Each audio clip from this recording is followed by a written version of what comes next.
Sox fans know Chris Sale is a human record smasher. This season, he's been truly perfect as long as any Sox player in a century.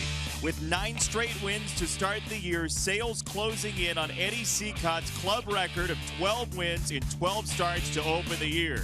To keep on the path, the lanky lefty has to take down a Cleveland right-hander who's also not been defeated in 16. It's the battle of the unbeatens, and it's next.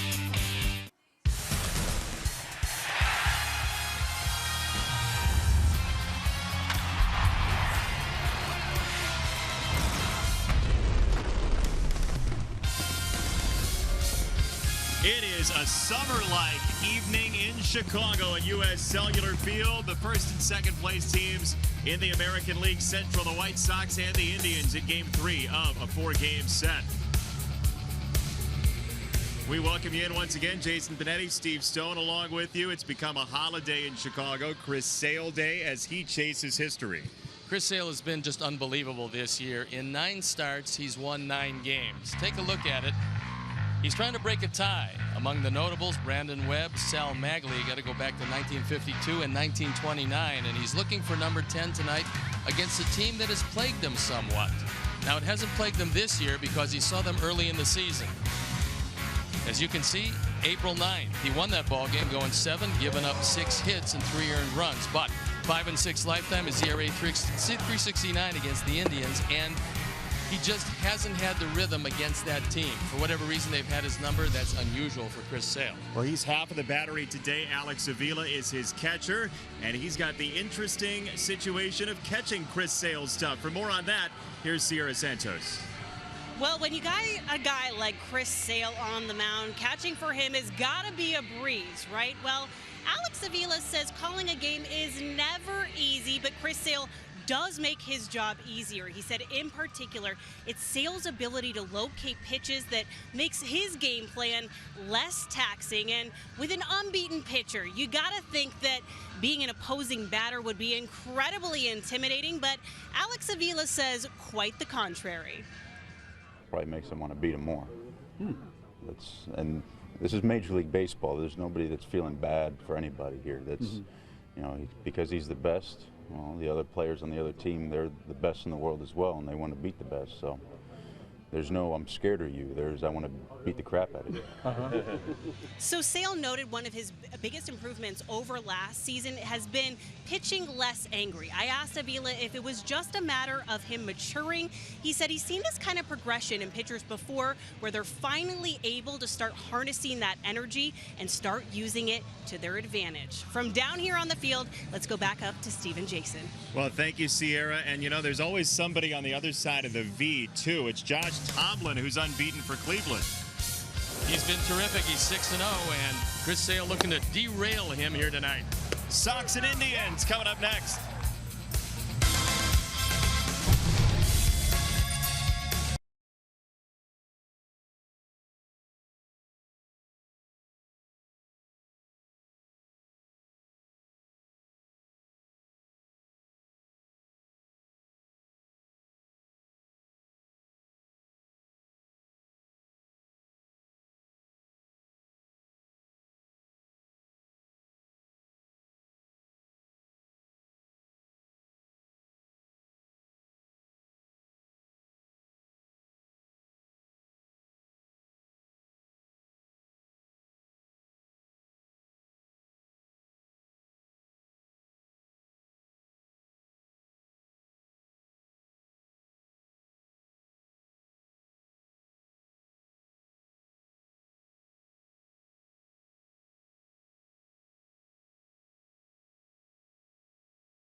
CSN Chicago is brought to you in part by Toyota. Discover more in a Toyota. Visit buyatoyota.com or your local Toyota dealer today. Let's go places. Blue Cross and Blue Shield of Illinois. Through it all. Audi. Truth in engineering. And by Xfinity. Xfinity X1 will change the way you experience TV.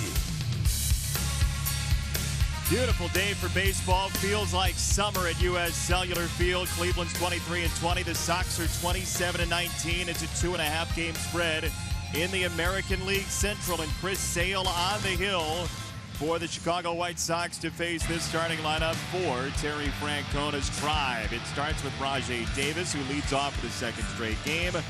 Napoli in the 4 spot, got game 2 off yesterday. Uribe, the former Chicago White Sox infielder, all the way down to Martinez, who had a great day in the doubleheader yesterday. Let's take a look at the defense and how Robin is going to line him up behind his ace, Chris Sale. The outfield, as it always has been, Cabrera, Jackson, and Eaton. In the infield, Todd Frazier, Tyler Saladino at shortstop with Brett Lawrie and Jose Abreu in the infield.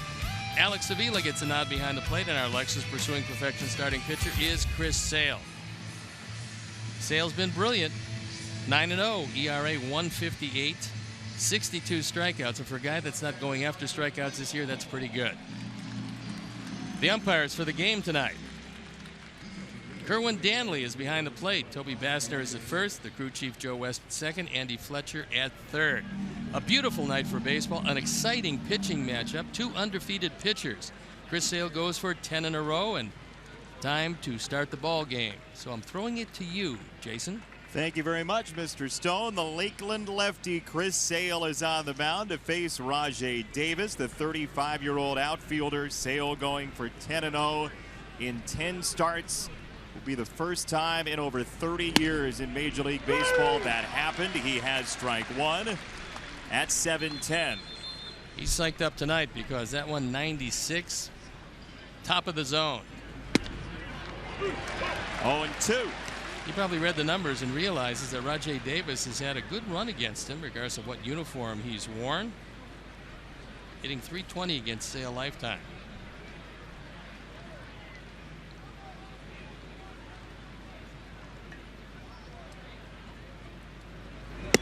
Up high with a fastball, 1-2. You said it in the open about the Indians' success against Sale in his career. This lineup specifically, these 9 guys are hitting .304 against Sale. Down goes Davis, strikeout number 1. Although he has had some guys in this lineup that have really hurt him, this is not the same Chris Sale. He sets him up after 3 fastballs for that backdoor breaking ball on the outside corner. Davis, always a base running threat, so it's best to see him walking back to the bench. You mentioned the different Chris Sale as Ramirez stands in after 2 homers in the twin bill yesterday. Sale's swing and miss rate is his career low. He's pitching to contact significantly more this year. Well, he's doing it so he can keep the pitch count down and go deeper in the ball game. He realizes that his day should be and has been a bullpen saving day. As you can see, the breakdown, swing and a miss, 21.5%, career low, low on balls in play, and low on pitches per inning. Pop up third base side, Saladino for out number 2. So essentially what we're talking about here is Sale is allowing more balls in play, but he's throwing fewer pitches, leading to eventually him going later in games. Well, credit Chris with figuring out that if he can throw a fastball anywhere from 89 to 91, make it on the outer third on the first pitch, he's going to go deeper in the games because he's not looking for strikeouts. Yet without looking for strikeouts, he had 9 last time out. So he's going to get them. They'll usually come a bit later in the game. Here's a young shortstop, Lindor, who takes strike number 1. And he, career-wise, has done a very good job against Chris Sale, although he's very early in his career and early in his matchup with Chris. He did not go, so 1 ball and 1 strike. He's at .385 against Chris. For a guy that hits better right-handed than left-handed. A single for Lindor, building on his now 44th single of the year. That's 4th in Major League Baseball. He takes it right back up the middle, and Chris throws a good pitch. It's out away from Lindor. Can't get the glove there, and so the inning stays alive. For the power bat, Mike Napoli, who was 1 for 3 in game number 1 yesterday with a solo home run in the 2nd inning. That came off of Matt Latos, the winner in game 1.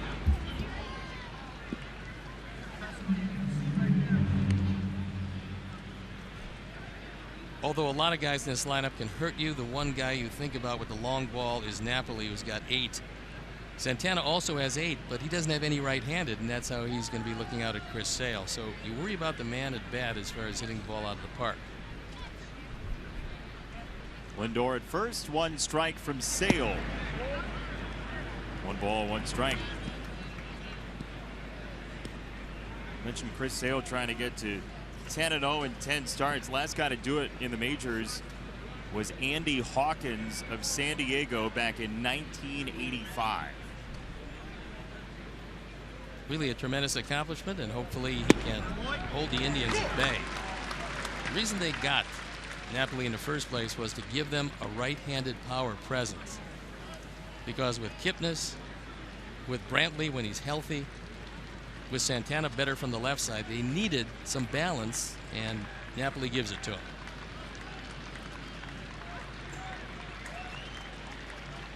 One and two from Sale. Strike 3, down goes Napoli. Bookend strikeouts. No score after a half inning.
Out this starting lineup for the Sox: Eaton, Jackson, Frazier again, Abreu in the 5 position. Avi Garcia hits 7th, and Saladino in the 9th spot. Todd has been hot recently.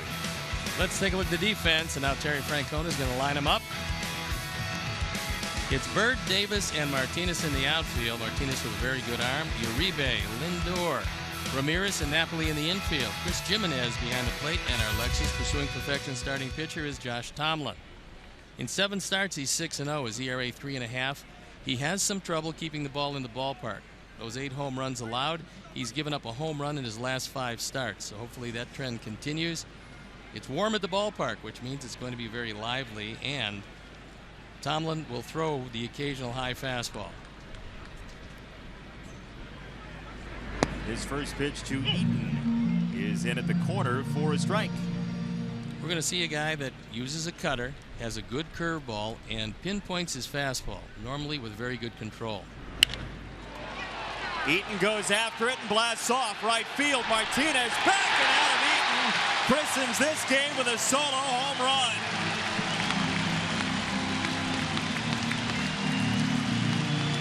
told you it's going to be lively, and now for 6 straight games, Tomlin has given up a home run, and that's the 3rd for Adam Eaton, his 15th driven in a great way to start the ball game. Our forward home run replay, and this ball is down and on the inner portion, and Adam Eaton gets most of it. Line drive out of the park. And with that home run, another generous donation from the Alex Snellius family in loving memory of Ursula. Jackson takes a strike. And Matt Latos, the final high five for Eaton. Well, with Carlos Sanchez optioned down to Charlotte, nobody to rock Adam to sleep, so he's going to have to remain awake for the remainder of the game. That leadoff home run has a tendency to keep you awake. Still 0-2 on Jackson, who's 5 for his last 8.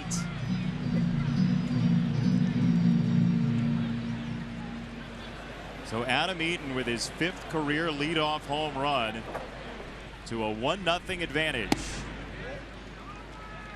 Ball 1 to Jackson, who is 7 for 16 career with 5 extra base hits against Tomlin. This won't be an extra base hit, and it's an out. 1 down. Time for tonight's picks to click. Let's see if anyone picked Adam Eaton. Hey! How about that? Of course, I got the pick after he hit, and I figured, that's a good pick. Well, you've had quite the run of guys who have made the most recent out before we showed the picks to click. That's true. So this is a radical departure from that. Adam Eaton explaining to Alan Thomas, the strength coach, exactly how he did it. 1 out, 1 in. Frazier tied up to 243 with hits in 6 of his last 10 at bats.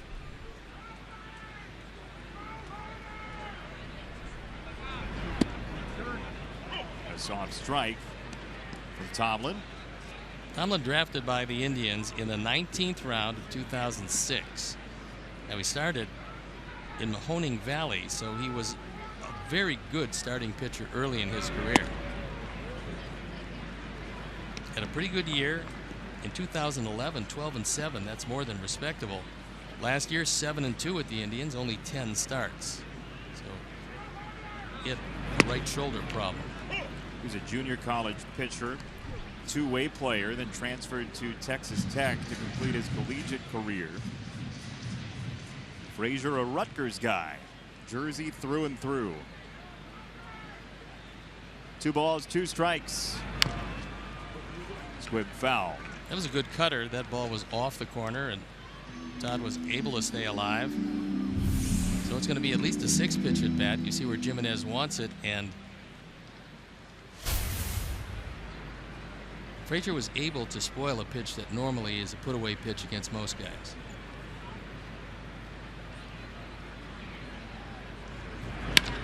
Frazier, a line shot at Lindor, and 2 down.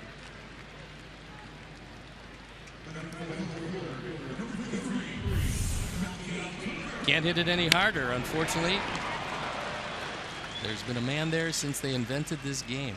Well, with the shifts now, sometimes there's not a man there. They weren't shifting so much. We're groundbreaking new baseball material every day in the 2016 season. Melky Cabrera with 2 out. Strike 1. He's had 2 hits in 5 of his last 10 games. So 5 multi-hit games the last week and a half. And he's down 0-2. He's been the most consistent of all the Sox hitters. And although a lot of the guys have had their hot streaks or cold streaks, Melky has been right there on most everything for a while. Lofts this pitch to left, and Marlon Byrd tracks it down. A 1-2-3 inning for Tomlin. After this from Adam Eaton, pull side bingo, 1-0 White Sox.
Chris Sale is out on the mound, and this is a historic night.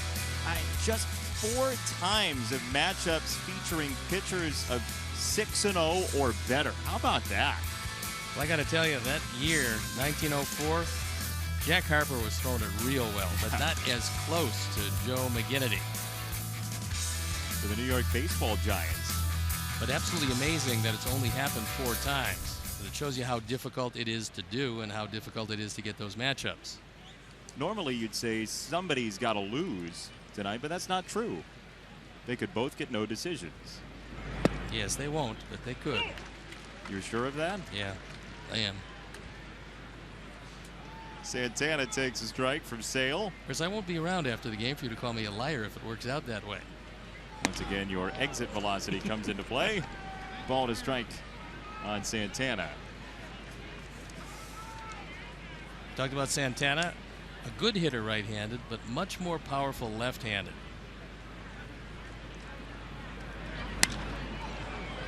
In the air, right center field, Eaton and Jackson. It's Eaton out number 1. Just a reminder, as you enjoy a cold one, to look forward to Miller Time later in the game, brought to you by Miller Lite. And before the game,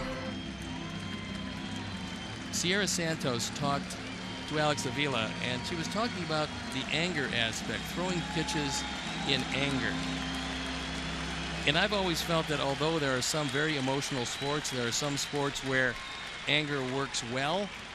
For a pitcher, anger is a luxury a pitcher can't afford because it distorts your perceptions. One down for Uribe and a foul ball. And how that would happen would be, let's say the best pitch is taking a little something off and having it settle away from the hitter. But if you're mad, you're going to say, okay, I'm going to hump up a bit and throw this ball by him. That's when you really start to get hurt. And Chris has learned how to do it. I mean, it hasn't taken all that long, but he is wise beyond his years. Well, he knows how to pitch. We saw it a couple starts ago. He was beating himself up with the baseball after he gave up a couple against the Twins. It was a hard breaking ball. I talked to Don Cooper before the game, and he talked about that particular scenario where he went to the mound and he said to Chris, wait a second, let's back up a bit here. What are we trying to do out here?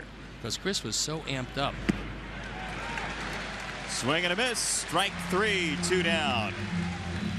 Don said that Chris just was psyched up because there had been some guys hit the day before, and that's a good changeup, and Uribe, who does swing at everything, helped him out. So that's 3 strikeouts in the early going, something that Chris hasn't done a lot of.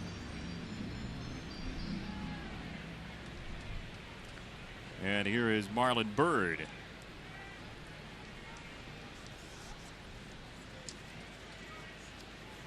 Heard a lot of people say it, that Chris Sale has gone from a thrower to a pitcher this year, and that may shortchange what he had done previously. Well, he was always a pretty good pitcher because there was a game back in Texas where he really didn't have anything. And he went the distance, didn't throw a pitch above 90 miles an hour. I'm not sure he had many that hit 90, but he was brilliant. He moved the ball in and out, up and down. But it's just this year especially where he has learned exactly what to do, how to attack each hitter, but to do it with a great feel for it instead of just raw power, which he has also. On the ground and through for Marlon Byrd, his first career hit against Sale, and it's a 2-out single. Second time in 2 innings where Chris went 2 out and sees the inning stay alive. So Byrd reaches out, gets an off-speed pitch, and drills it by Frazier. We got Byrd against the Condor. An aviary has broken out here at U.S. Cellular Field. And the aging Byrd won it. An old Byrd. Well, strike to Jimenez. You tell him that. He's faster than me. Which means he's certainly yes. faster than me. Yeah, probably a step or so. Been 1-0 a good player, Sox. though. Been around forever, been a good player.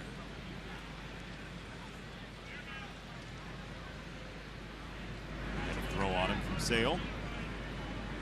It would be a gigantic upset if Marlon Byrd stole a base. Not that he's not capable of it. With a lefty on the mound and the last thing he wants to do is get picked off, I'm thinking he's going to stay close. If he does get adventuresome, Chris is certainly capable of picking him off.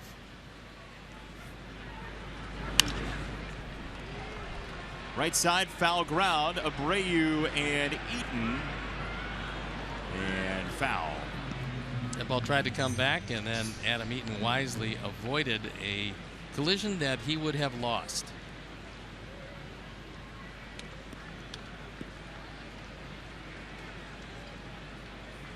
Don't need to have a physics degree to realize that Abreu versus Eaton is going to go one way. Yeah, it's not going to go Adams' way.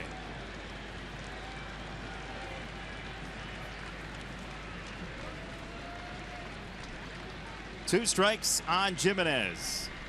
Maybe that slider here. No, he's going to throw a face-high fastball.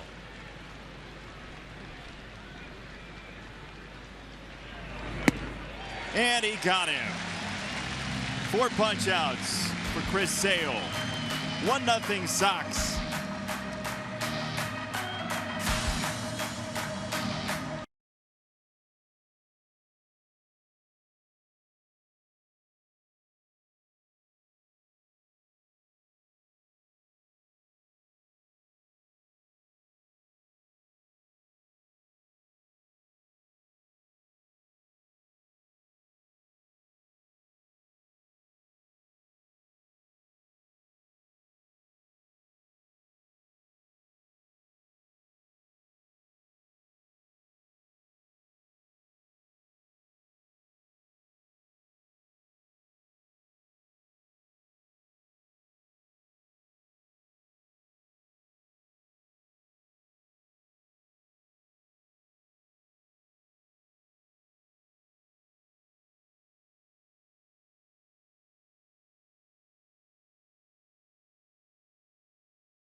Pitches tonight at U.S. Cellular Field, including Elio Castro Neves, the 3-time Indy 500 winner, and even more importantly, the Dancing with the Stars winner, Mr. Castro Neves. And then Dion Cole, actor and comedian who's in Blackish and Barbershop 3, a Chicago native himself. I'm impressed that both kept it in the air, although the second one was just a bit outside. Elio was always fun. When he would win the Indy 500, he would do the whole Spider-Man routine and climb the netting at Indianapolis Motor Speedway. Well, doing it 3 times is pretty impressive. Doing it once is impressive. Doing it 3 times is terribly impressive. You're going for a 3-game Hawaiian shirt streak tomorrow. We'll check the Steve Stone game notes. I think so. I think I've got 1 in there. See, the key is you can't wash these because they're a blend of silk. Ever? Never. You can get them dry cleaned, you just can't wash them. Abreu takes a strike. I washed 1, the sleeves fell off. Just I tried not to do that again. You tried? Did you succeed? Occasionally. Tomlin to Abreu. Fouled away. So Jose's 2 for his last 20. It's an amazing number. In his 3 years with the Sox, he's gone 4 straight hitless games once. 1 time. I mean, there have really been no significant slumps for Abreu. It's a rocket to right field that hangs up long enough. Martinez dove on it, but had to play it on a hop. Turned out to be a good play by Martinez, because if this one gets by, could very well be a triple. And Abreu takes a high fastball, but the difference is it's high and away from him. You can see Martinez, who can play all over. He started forward, then back, and that's why he couldn't get to it. And the pitch, Jimenez wants it up, He gets it up, but he wanted it up and inside. He was sitting inside, got it out over the plate. You mentioned a great statistic. We did a little event with season ticket holders, and the stat on Abreu, fill our folks in on that. Which one? The one about line drives. Oh, yeah, his line drive percentage is very close to his career numbers. It's a little bit down, like 1% down, but his line drive number is right around where he's been. We said in the first game yesterday that he hit the ball very hard twice, which is a good sign that he might be coming out of this, and then he comes up with a line drive base hit the first time up. To bring up Laurie with a runner on. And a strike from Tomlin. Laurie went on a run of 14 straight with a strikeout, but the last 4 games that has been down significantly. He got into one that essentially didn't quite win it, but went a big stride to that. Hit a 3-run homer in the 5th inning. With a 3-2 count, he got a high fastball up in the zone, hit his 6th of the year. He was on base 5 times in the opener.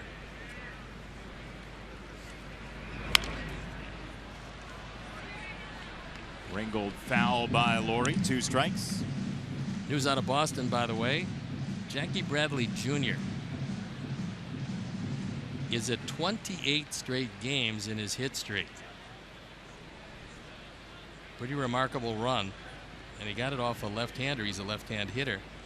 Came off of Jorge De La Rosa.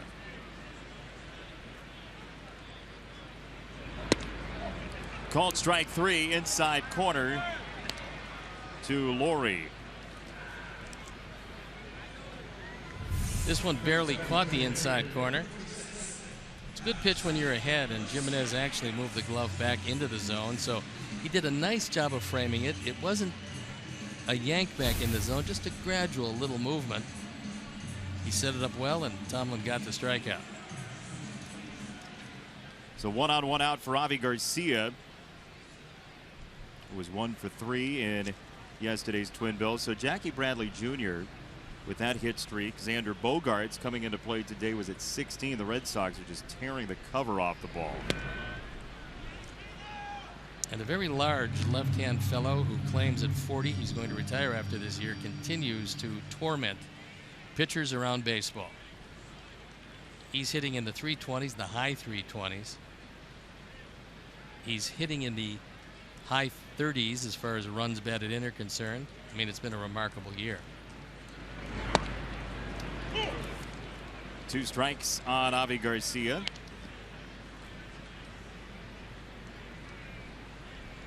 Tomlin's got pinpoint control. He has to because he's not overpowering, but coming into the ball game tonight, he'd only walked 5 in now 45 innings of work.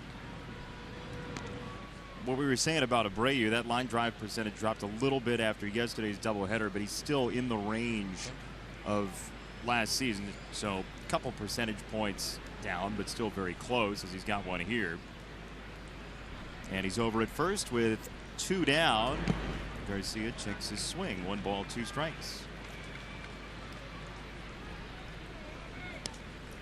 Tell you what, summer has shuttled in. It's a beautiful night, absolutely gorgeous for baseball. The winds are pretty heavy tonight, so they're going to affect the ball, but because it swirls, you really won't know. It appears that by the flags it's blowing out toward left center, but I think the ball's going to go in right. Tomlin gets his 2nd straight strikeout. 2 down for Alex Avila. This time Tomlin goes to the curveball, and it's a good one. Late break out of the zone, looked like a strike for a long time till it dropped away. There's not many pitchers with good enough stuff to get people out consistently in the strike zone. They depend on getting them out with pitches that look like they're in the zone and then either slide away or drop out of the zone or on the top of the zone. With guile and artifice. Yeah, but in the zone, you got to have really good stuff if you're throwing strikes to get people out. Shift is on for Avila to the pull side of the infield. And strike 1. Ramirez is way out there in right field. Jason Kipnis getting an off night. The first game he's missed all year. So Terry Francona did him a very nice favor, giving him a day of rest against a guy that's death on left-handers, Chris Sale.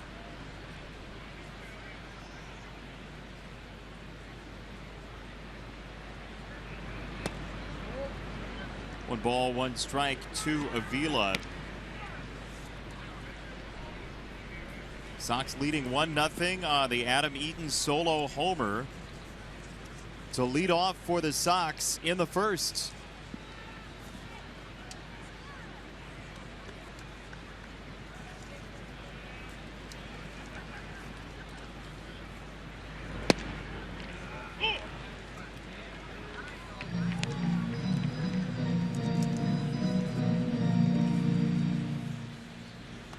Saw Cody Anderson yesterday for Cleveland, who had his best start of the year. Sox did get to the young right-hander Mike Clevenger in game number 1.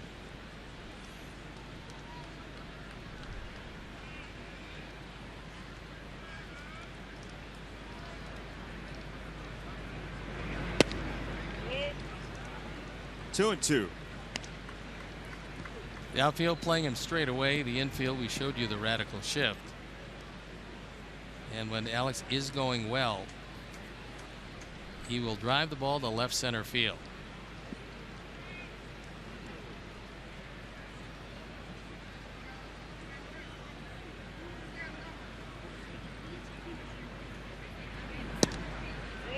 Outside, 3 and 2 on Avila. Saladino is next.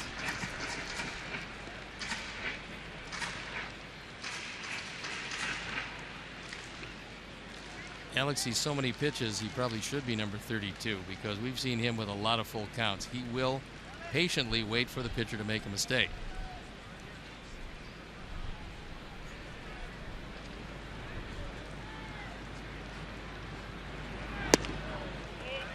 And he draws the walk. So Abreu to second. 2 on, 2 out for Saladino. Only the 6th walk of the year for Tomlin. So this is 8th start, and he's only walked 6. Pretty good control, but Alex, the most patient of all the Sox, induces that walk.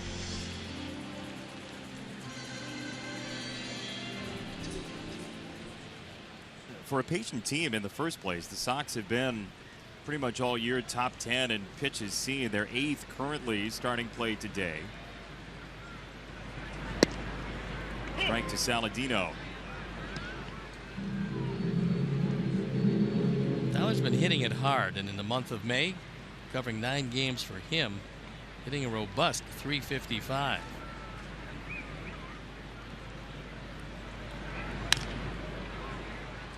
Down 2 strikes to Tomlin. He's been getting more playing time during this homestand, Saladino has. I think it's certainly a lot easier to hit when you are getting some playing time. Also giving Jimmy Rollins a rest.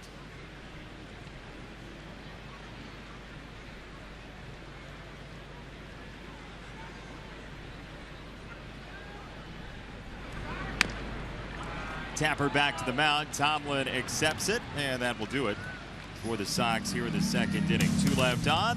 We go to the third. 1-0 Sox.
We have a special guest for you. It is comedian Pat McGann, also the host of the Cycle podcast. And I want to ask you about some other things later on, too. Okay, all right. But first of all, you got an event coming up. We do, yes. Thursday, June 2nd, we're doing Stand Up with the Sox. It's going to be a night of stand-up comedy at the Stadium Club right here at U.S. Cellular Field. It's going to benefit White Sox charities. It's put together by the Young Professionals Club. I got two excellent comedians coming with me, Jim Flanagan and Kevin Bozeman. We're going to have a blast. What was it like to do the Letterman show? Because I know every comedian around wants to do that. They aspired to being on one of the late night shows. You got to be on with David Letterman, who's one of the legends of the broadcast business. So how was it? It was a thrill, and that was, to me, that's the pinnacle of my career so far. I mean, hope I get more opportunities to go on late night television, but Letterman was a goal of mine. It was like the show I wanted to do, and to get to do it twice in the last couple of years he was on was just, the first time was a blur. You know, I got the guy backstage telling me, have fun. This is a great place. This is a great theater. It's where the Beatles got made their debut. It's like, come on, man. I already got enough pressure on me. But it was, it was a blast. Down goes Martinez on strikes one away. My partner was on your show, so tell me, did you have to ease him through it, or did he feel No, comfortable? he's natural. This guy could talk about anything. Yeah. I mean, everyone watching this game knows that. You guys have been so phenomenal this year. I mean, I know we're just early into the season, but you have so much knowledge on so many different subjects, especially Jason. Being on the podcast, I know you do as well. And we're trying to get you on the podcast too, but next your people. homestand. This one so was hard to get in touch with this guy. He's a tough book. I'll have my guys talk to your guys, but yeah, right. This homestand was a bit congested. Oh, I'm sure it was. And I hope you guys got a nap in today after that day yesterday. Did you rest up today? That sounds like an excuse Right, coming from your right. To third base, and Frazier to gone. I love how you guys have me on a Chris Sale night. I'm going to be in here for like 3 minutes. Yeah, use your time wisely. Yeah, right? but it'll be the best 3 minutes of your life. Yes, it will. Well, you're hosting this podcast. How'd you get involved? What's The podcast What's your love for the Sox? First of all, I grew up on the south side of Chicago, and I've been a lifelong Sox fan. And the Sox have been really good to me. We've done some things in the past. I pitched this podcast idea to them. We have players, current players, former players, broadcasters, people coming in, throwing out the first pitch, doing the anthem. Like tonight, we talked to Elio Castroneves, three-time Indy 500 champion, and we just talked to him about his life. And just, there's so many interesting people coming through the stadium. We thought, why not take advantage of that, have a lighter conversation with them. It's not like inside baseball stuff. I'm not a baseball expert. I'm just a comic, so we just have these funny conversations. So, the one we had with Jason was great. We found out he got locked in a bathroom on the road. It's a funny story. You got to listen to that. At Chris Sale's school. I was covering a game at Florida Gulf Coast. Yeah. See, everything comes full circle. And then just, I ran into Steve out having lunch at Hub 51, and we had a conversation for about 45 minutes. It was like, I wish this was recorded. I mean, some of it probably wouldn't have been appropriate. Well, I was wearing a mic, so you were? We'll cut it What up are you, in like an sections. undercover cop? Yeah, put it on the podcast. Like 21 Jump Street. That's Hub 51 Jump Street, actually. Oh, there you go. Look at this guy. Everything comes together. I wanted to see your, what is it? The prize shelf. The prize shelf. I wanted to bring something. I have an album I'm going to send you guys. Oh, that's awesome. Yeah, I meant to bring it. I forgot. I was preparing for the cycle interviews. That also sounds like an excuse. This is an excuse factory tonight. Man, he is. Can you believe that? I mean, he's on you like stink on a monkey. Jason is, he doesn't shy away from controversy. No, he's very controversial. That's his middle name. Yeah. It's Jason C. Benetti. That's what he's known for so far in his early part of the season. Yeah. He's just bringing a lot of. How about Stand Up with the Sox? Yeah, it's Thursday, June 2nd. You can go to whitesox.com/comedy. And like I said, Kevin Bozeman, Jim Flanagan, some of the best comics working all over the country, let alone Chicago. They're going to be joining me. And we got tickets are available online. There's not many left, so make sure you get them. You want to buy them before the event. And there's a couple cool packages. I think it's like $60 for 2 drinks and all the food you can eat. And then there's a package, $90. It's all you can drink, which is a challenge. Wow. Every time you hear that, do you accept that as a challenge? It's all you can drink. So anyway, but it goes to White Sox charities, so it's a tax write-off too.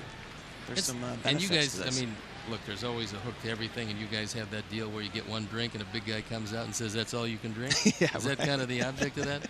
It is. That's how we do it. So you know how Chicago works. Yeah, I do. Unless you know somebody, you're gonna get bounced. That's all. 3-2 is outside. Ball 4. See, Chris wants me to stick around just for a few more minutes. That's He's what going that to was strike all this about? next guy out, but that was just to extend it a little bit. So on Letterman, by the way, Yeah. what was the thing that most surprised you about going on Letterman? The thing that was most surprising was when you walk out there, you're a lot closer to him than it looks like on television, kind of like we are now.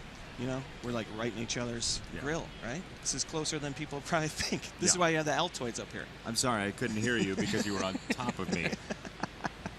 So the you know, you're out there and you start doing your material, and you hear Dave laughing, and it's like, wow, that's Letterman laughing at my jokes, and it kind of threw me off the first time. So he did laugh. He did laugh. I was, you know, I don't like to talk about myself that way, but I did make him laugh. Did you have a great. specific amount of time? Did they tell you, okay, you've got 4 minutes, 6 minutes, whatever it is, or so you prepared that material for that time slot? Right.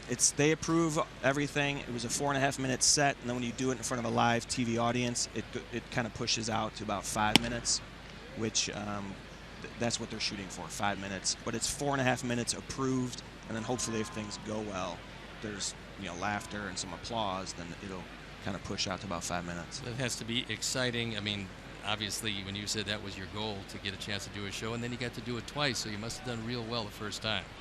I felt good about the first time. I felt better being invited back. It did kind of validate the first appearance. So, unfortunately, he's gone now. So I got to find another show to get on.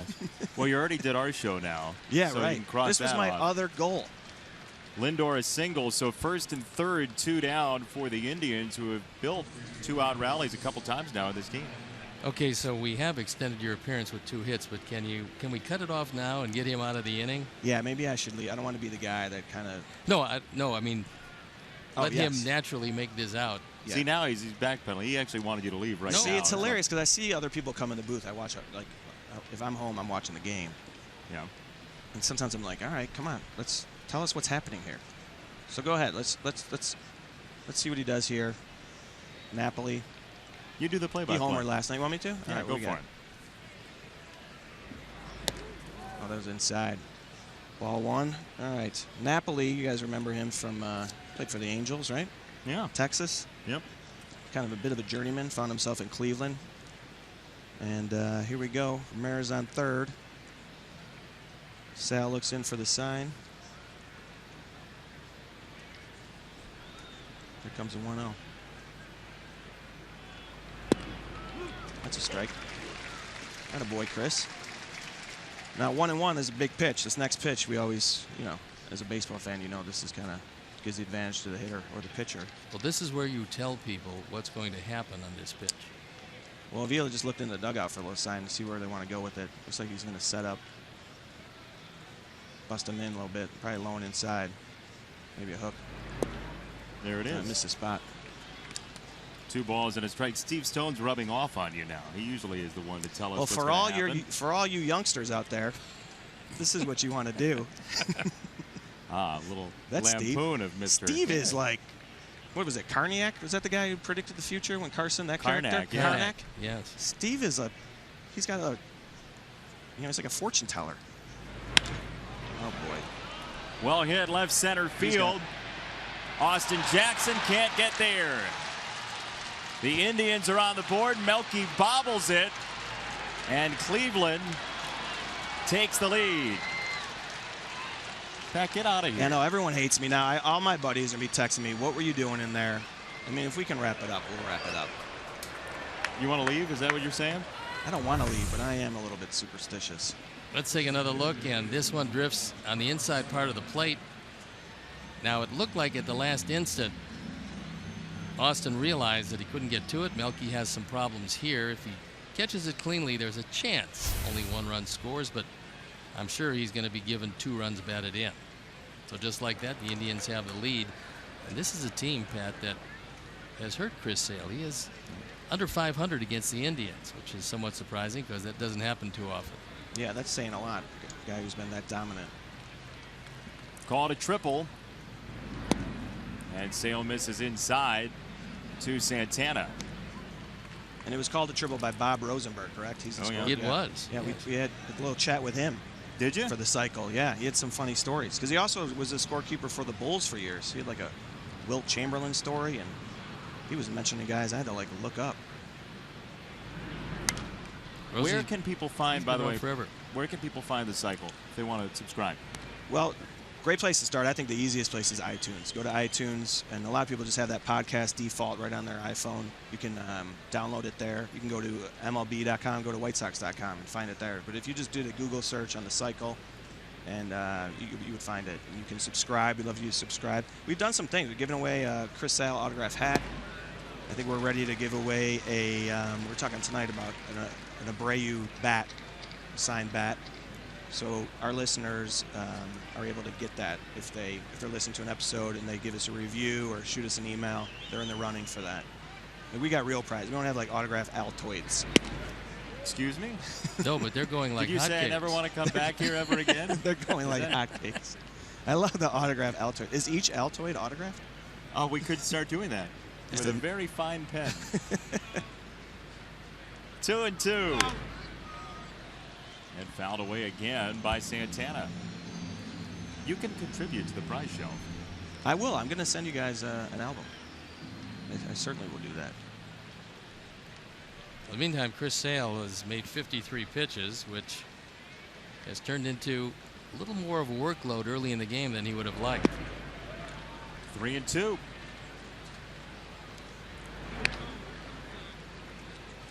Uribe next. You remember that guy?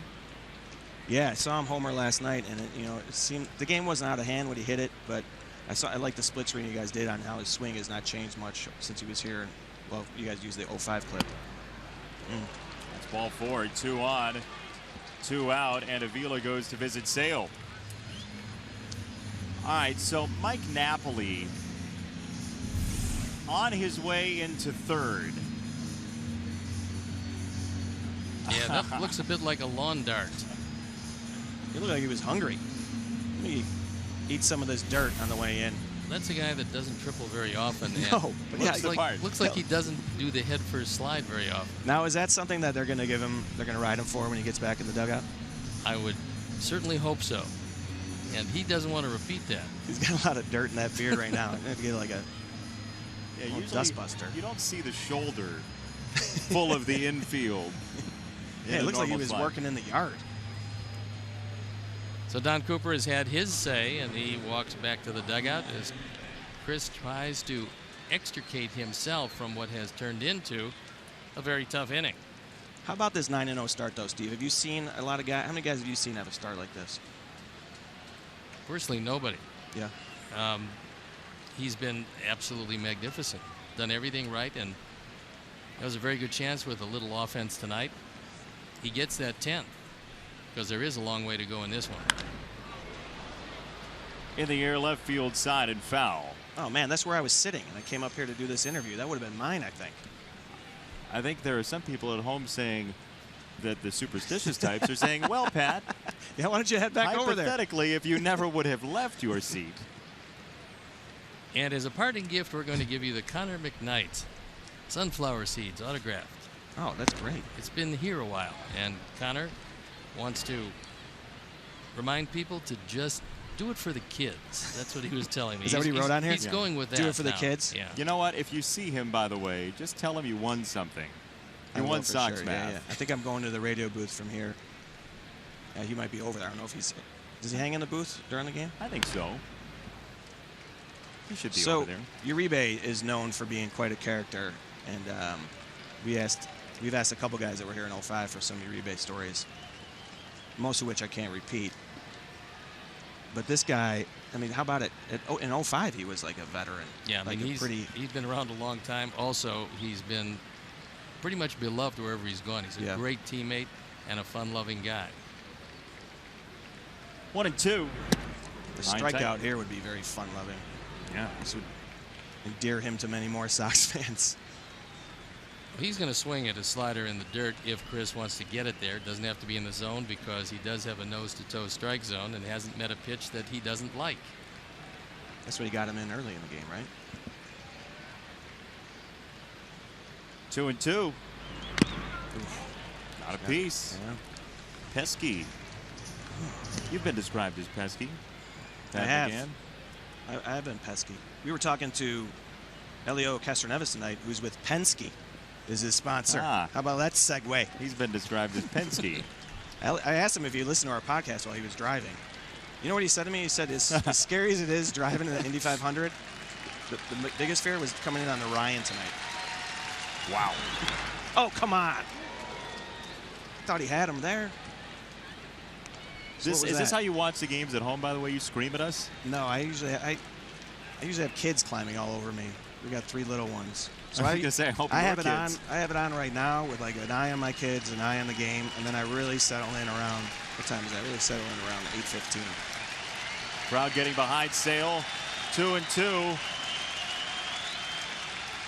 Elongated 3rd inning. Uribe doesn't want to leave. Now, what about that? That looks like he's on it, right? Gets a good rip. He was on that one, yes. He wasn't on the last one, but he was able to fight it off and keep the at-bat alive. You see that high fastball? He probably wanted it out of the zone. Uribe would have swung at it, regardless of where that was, because... So where's this going to be? If it's another slider low and in, this one gets him. 2-2 again. Stayed up to 3rd and foul one more time. That is straight change and had him out in front, but... So that Not ball between comes the out of lines. play, right? Because he hit it. What do you think about the umpires that throw the ball back to the pitcher rather than hand it to the catcher? You have a preference? Well, if you're Jim Wolfe, you've got a great arm. Yeah. His brother, major league pitcher, and Jim played baseball at a high level, so he likes trying to to show the remind arm off. everyone? Yeah. I could have made it. Run it up there. Yeah, right? Sometimes I'm like, just relax, dude. Give it to the catcher.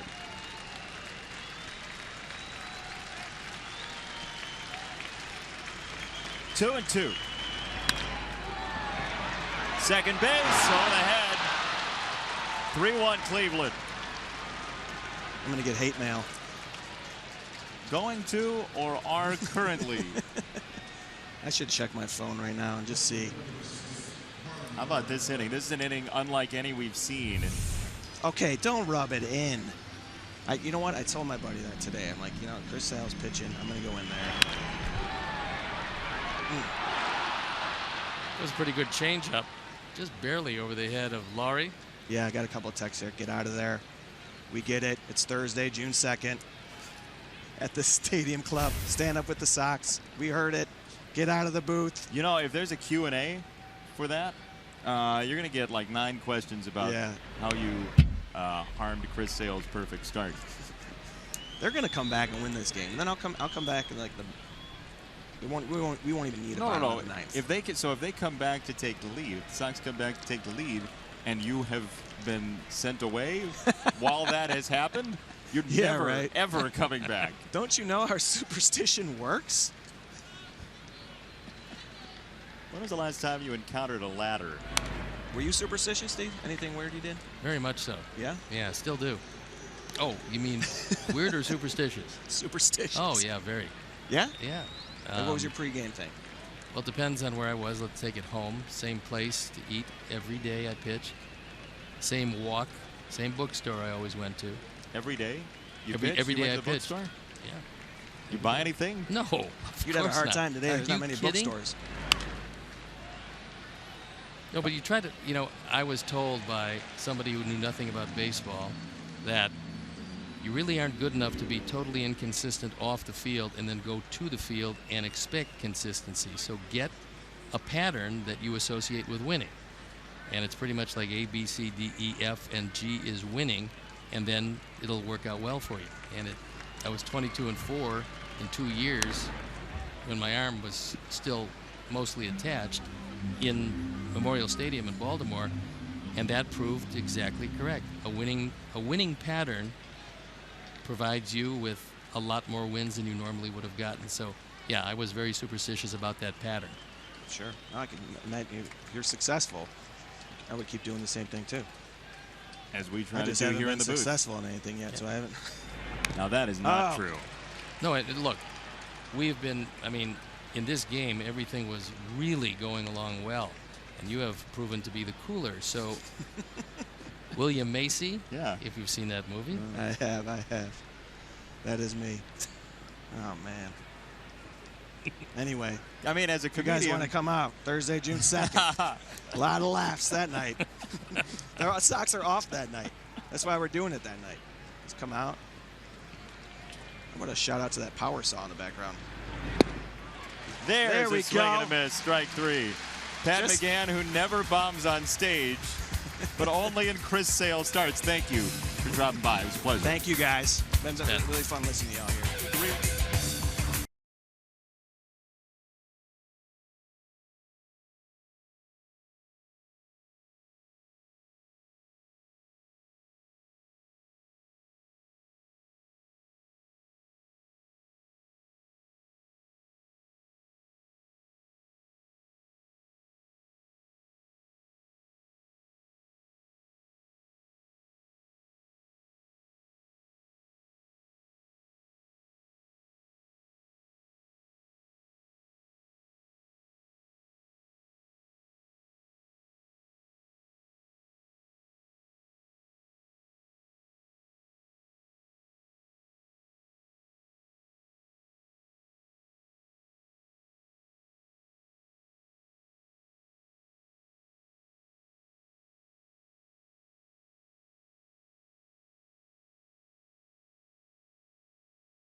Adam Eaton, and with that first White Sox run, E-Click Lending has donated $100 to the Pat Tillman Foundation, supporting military veterans and their families.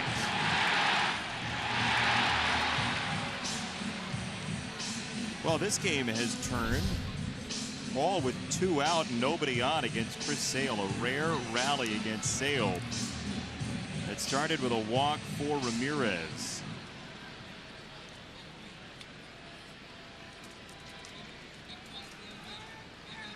Well, the only fortunate part, still a long way to go in this one.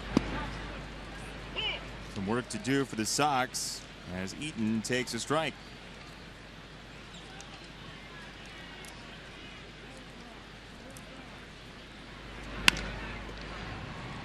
Second base, 1 out. Ramirez to Napoli.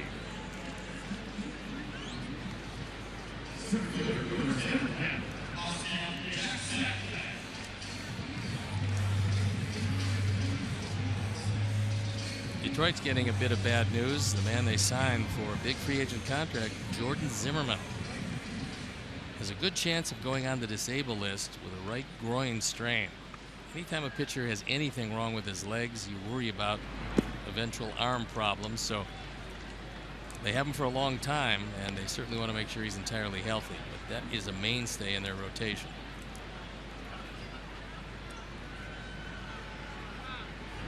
Why is that, the legs then leading to arm trouble? Yeah, because that's, you know, you use your legs to push off a mound, you use the legs to land, to absorb a lot of the momentum going forward to the hitter. And if there's any leg problems, and the history of this game is really littered with pitchers who had some sort of leg problem or foot problem and eventually alter their motion enough to hurt their arms. Right at third, Uribe.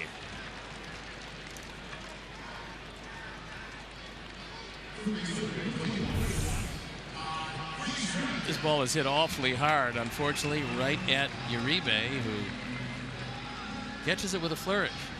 Why don't we see if we can get Pat McGann on Indians television? Why don't we see if we can get Pat McGann on Royals television, Indians television, and Tigers television, rotating throughout the season? So when do you want to have him back? Next Halley's Comet?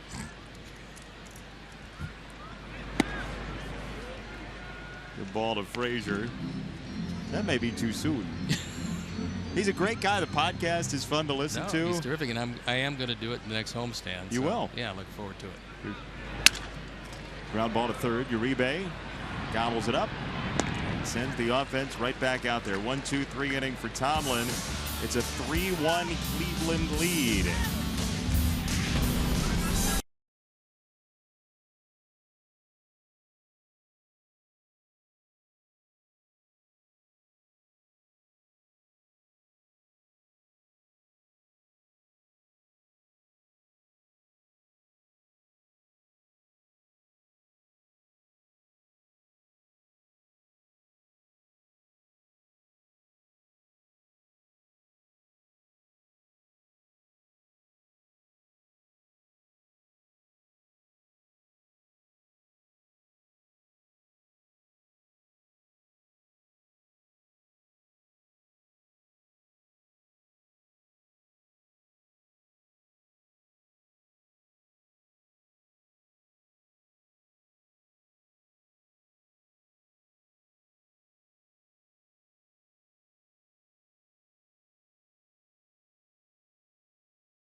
In center field wearing a Sox Math t-shirt. I mean, my goodness, it's getting around the ball yard. Here's your question for tonight. Chris Sale's win total this year. Divide the number of minor league starts he's made, add the pick number in the draft used on Sale, and subtract the sum of the numbers in the zip code of his high school. That is your question for today.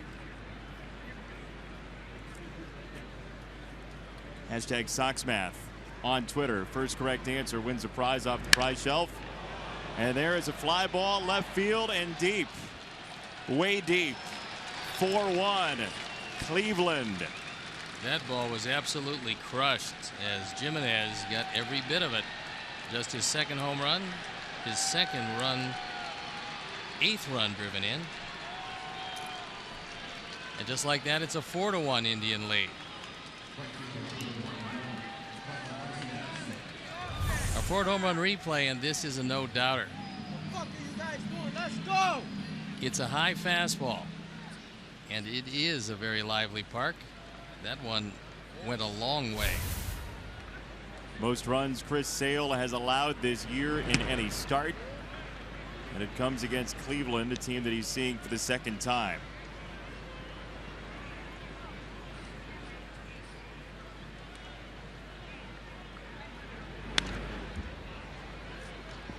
1-1 to Martinez. This team just got Chris Jimenez, so it's got to be that uniform. They have had great success against Sale in his career, no matter who the players. 1 and 2. I mentioned this lineup. Career is a .304 hitting lineup against Sale.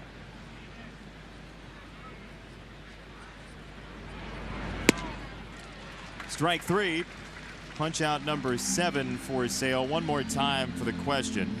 To take a look at it on Sox Math for tonight. Win total this year, divide minor league starts, add the pick number of the draft, and subtract the sum of the numbers in the zip code of his high school. Take all the numbers, total them, and then you've got your Sox Math answer. Somebody's got to beat Patrick Nolan tonight. He's won 3 straight Sox Math prizes. Ball to Rajay Davis. He thought about bunting, but that one was well wide of the plate.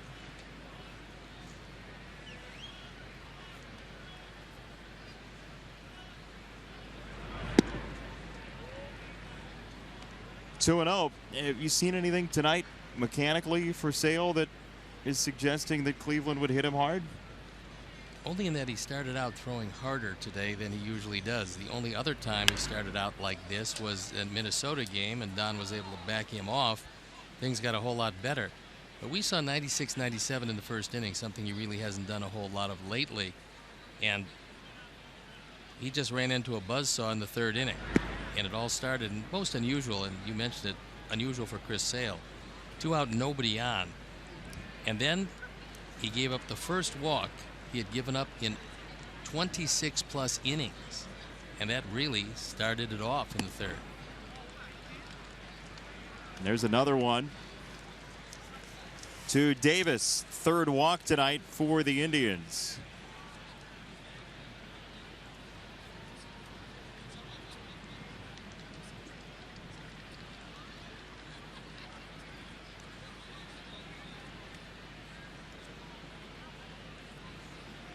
So 1 out, 1 on. And Ramirez, who started all of it in the third.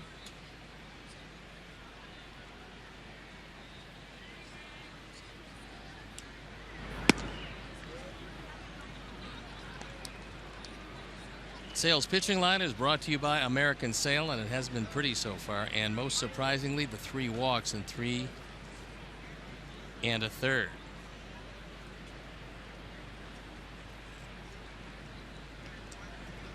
(4-1) Cleveland. That's a strike and no go from Davis, the team leader in stolen bases.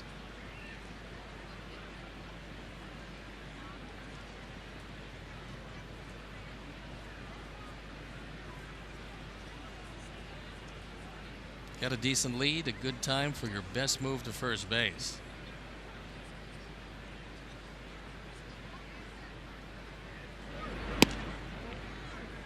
He's missing outside to right-handers quite a bit.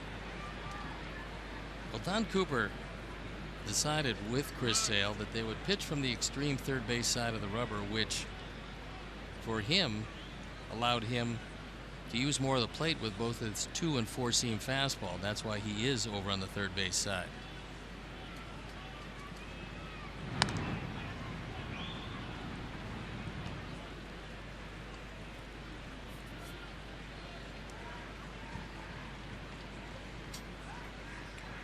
So 2-1, pitch number 85 forthcoming for Sale.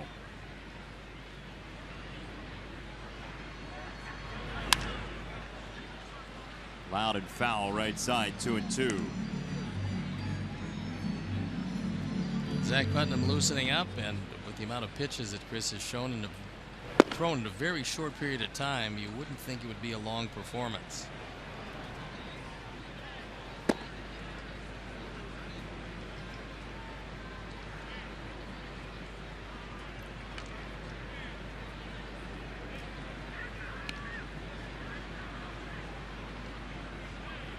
Pickoff is still there with his best move, and he hasn't shown it to Davis yet.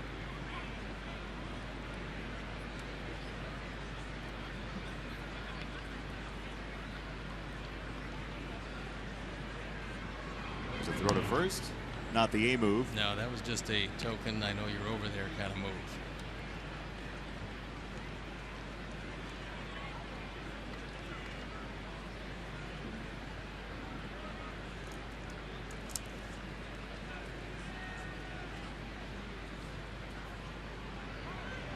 Davis is off. Foul ball. By the way, I got a tweet I'd like to share from Pat Gallen. It says, "Hey, Pat McGann, since you're on a roll, would you like to tell my 5-year-old something about Santa Claus?" I've got a few tweets that encouraging us to ban him from the booth. Might be a bit drastic.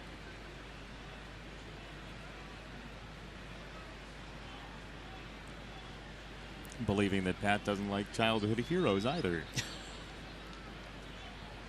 How could you not like Santa Claus?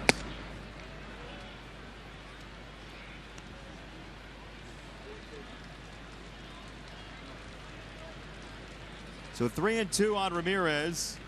This is normally, and Sandy Alomar, the first base coach, telling Davis, make sure he throws the ball. Last thing you want to do is want to get picked off.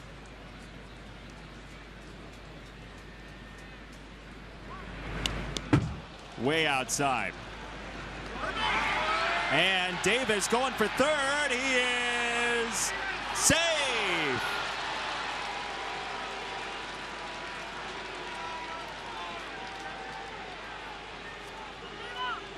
Renteria is taking a look as they see if the tag was there before Davis slid in.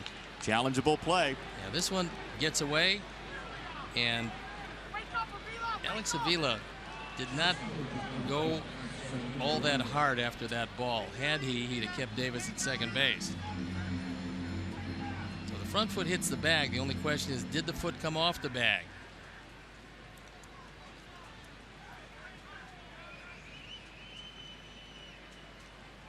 I don't think so. No, it doesn't appear that it did.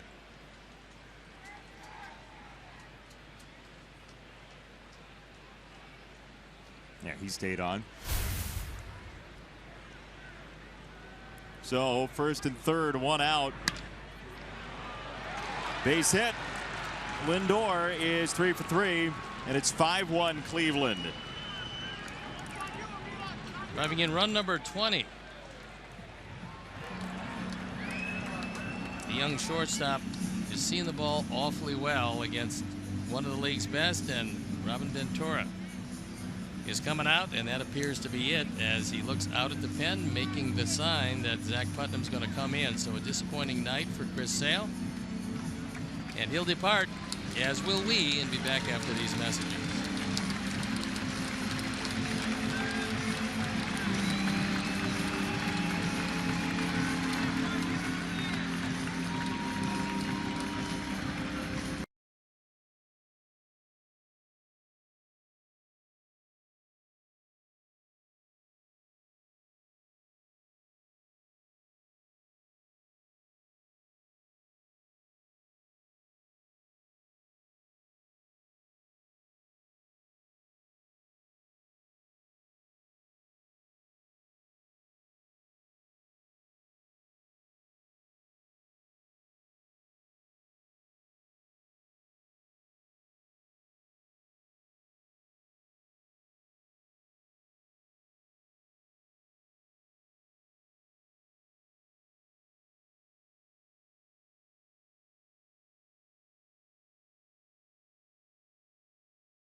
Beer Night, Tuesday, June 28th. This year's event will be located in the patio area. $45 ticket package includes access to the tasting from 5:40 p.m. until 7:30. Complimentary food in the patio and an outfield reserved game ticket.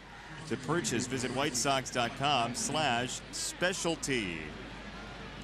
Time now for the Midas Tire and Auto Service experts call to the pen, and it is Zach Putnam who inherits a couple of base runners at first and second, on for the 16th time. His ERA 3 1/4, a 1-0 record, and he's looking in at the man who tripled last time, drove in a pair, Mike Napoli.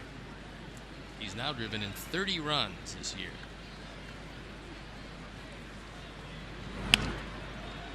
And he grounds a ball foul, first base side. All of this started with 2 out and nobody on in the 3rd inning. That may be the most remarkable thing about Chris Sale's outing tonight, other than the obvious that he's not going to get win number 10 in 10 starts. No, and it started with what appeared to be a harmless walk to Ramirez. And 4 walks in an inning and a third. Most un-Sale-like.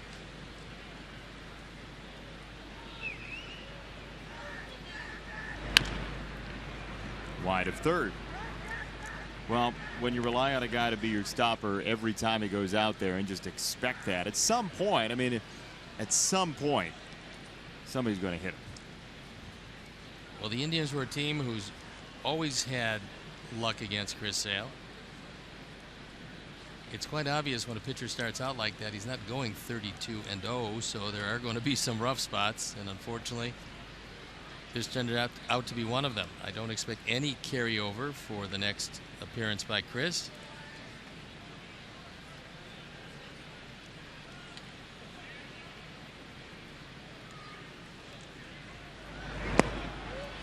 In the dirt, 1-2. Putnam paid no attention to the base runners and the double steal.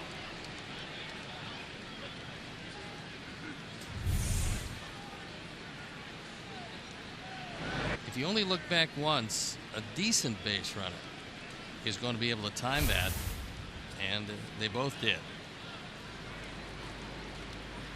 Plum chance for Napoli. Infield in.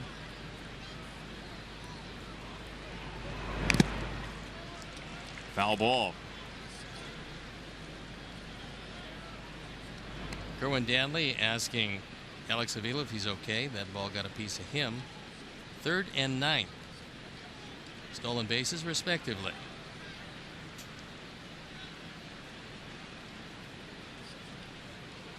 Cleveland has been irritating with 2 strikes tonight. A lot of foul balls.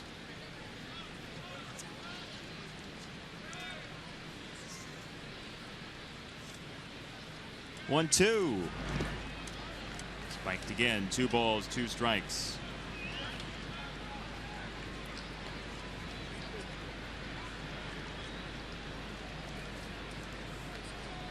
Carlos Santana to follow.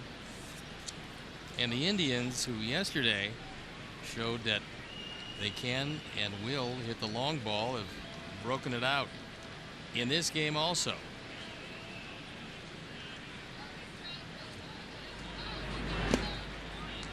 Three and 2. Well, the Sox are carrying 8 right now in the bullpen. Carlos Sanchez sent back to Charlotte. Eric Johnson as well. Tommy Kahnle has stayed after coming up as the 26th man for the doubleheader. Robin Ventura having to dip into the bullpen much earlier than he expected tonight. The Indians in the doubleheader yesterday hit 6 home runs, 3 in each game. Ball 4. What do you think about a double play ball? I think they got the right man for it. Only he's hitting from his strong side. Carlos Santana, switch hitter. Over 100 points better as a left-hand hitter in all of his 8 home runs, and 18 of his 22 driven in have come from the side he's swinging from. And with the bases loaded, he's been a killer over the course of his career.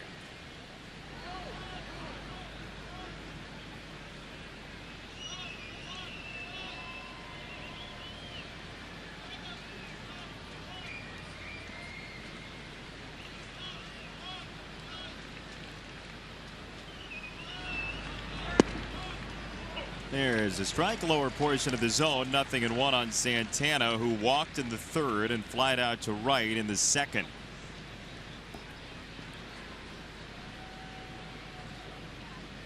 Napoli at first, Lindor at 2nd, Ramirez at 3rd.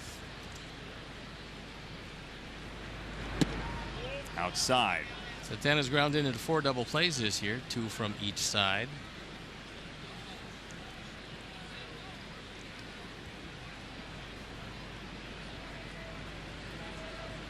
A stunned crowd here tonight.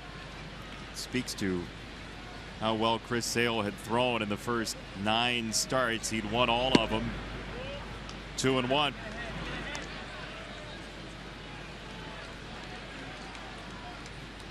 '27-year-old left-hander thinking it over. Probably ready right now to go start again. As great as they are, and there's a lot of great pitchers around baseball now, nobody's immune to this kind of a night.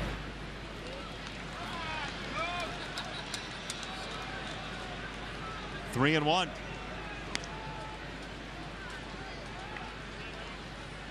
Good news is, either way it ends up, only counts for 1. And the fact is, there is a long way to go in this, but Tomlin thrown it pretty well with good control tonight. and in his own right 6-0 in 7 starts. This type of guy that thrives too with the lead. Right field, Eaton on the run. Adam is there for out number 2. Ramirez tags. Eaton's throw is not in time. Very close. Avila doesn't think he touched home. It is 6-1 as it stands. Great throw by Adam Eaton, and he made this a whole lot closer than he should have been. Adam has all the best of it. Everything slices toward the line for a right fielder, and this one-hop throw, but Ramirez did hit the plate, and it appeared he got the hand in before the tag.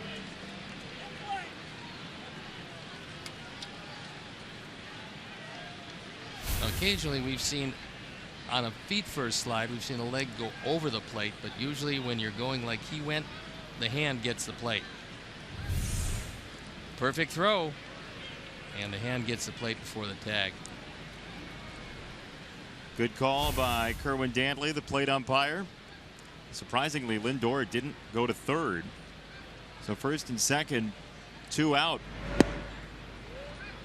Seen that a couple times this homestand. Yeah, once it becomes clear that that throw is not going to be cut off, and sometimes the good base runners will read the arc of the throw, then you do take off. But Lindor stayed right there. Third base, Frazier for out number 3, but the Indians score 3 more. They lead 6-1. Bottom 4 next.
Fire Soccer takes over on CSN Chicago as the men in red go for their 2nd straight win at home with a match against Portland. Coverage begins at 7 on CSN. Spanish language broadcast available on CSN Plus. Tim Burr. 2 highly regarded MLS teams. No, Chicago loves the Fire. In Portland, you fly into Portland, it's everything Timbers. Yeah. When was the last time you were in Portland? Right around the time of the big war. The Portland airport Yes. has this green carpet, or did have this green carpet, this iconic carpet in the Portland airport. And there was a whole big thing because they were tearing up the carpet. Well, they ended up selling it online to huge success. PDXcarpet.com. You can go buy pieces of the Portland airport carpet because the locals loved it so much. When I heard that it was the home of Baskin-Robbins, that's when I went. I went for the ice cream. Melky, a fly ball foul, still 0-2. You mentioned going to bookstores every day you pitched. I did. Yeah. They have one of the largest in downtown Portland, couple city blocks. And still open, which is somewhat remarkable. 1 ball, 2 strikes on Melky Cabrera, who flied out to left in the first inning. Melky runs out, does a little housekeeping, gets the baseball himself.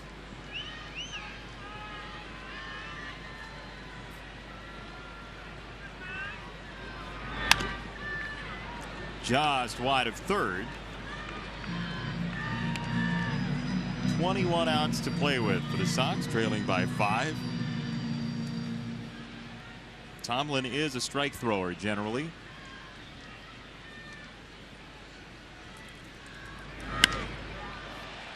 Melky to left center field. Davis and Bird are back, and Rajai Davis secures it for out number 1. Jose Abreu coming up today. He visited some students at Easter Seals School and Center for Autism Research as part of his philanthropic program, Abreu's Amigos. He got a tour, helped with some art projects as well. Bienvenidos, Jose. And got some friends out of the deal. He started the charity in 2015, his program Abreu's Amigos, to share his passion for supporting children with special needs. And tonight, students from Abreu's Amigos are here at the ballpark for their first visit of 2016.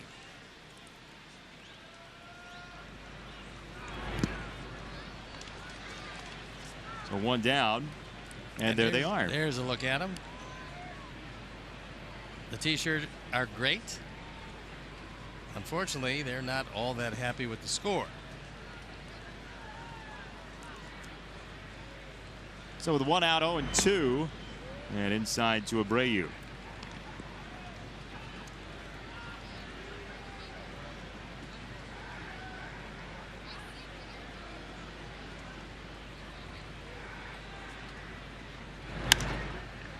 Fouled away. Hit the ball very hard the last time.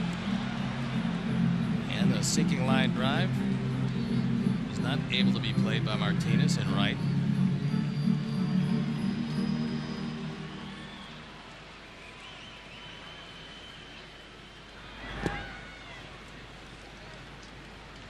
It's 2-2 on Abreu. The single in the second inning.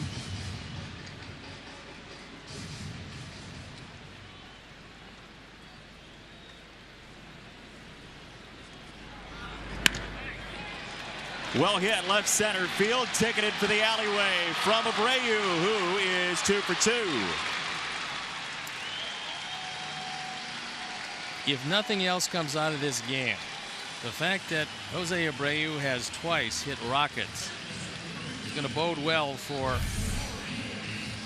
the rest of this offense for quite a while, because the Sox are not going to do much if the big man does not start to come alive. And in the first game, we saw it yesterday. We're seeing it again here tonight.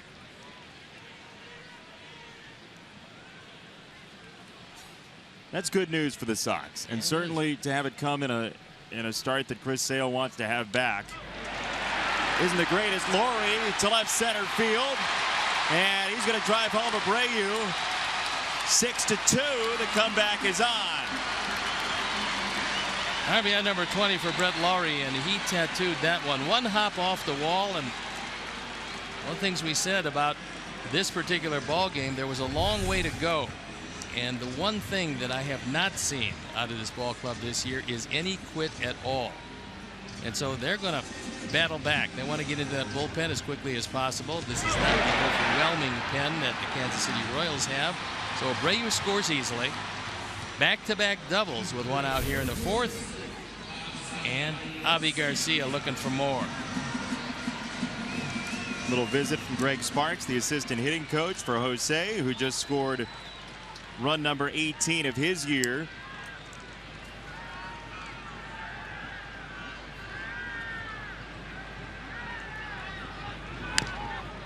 Avi snaps at the first pitch. Strike 1.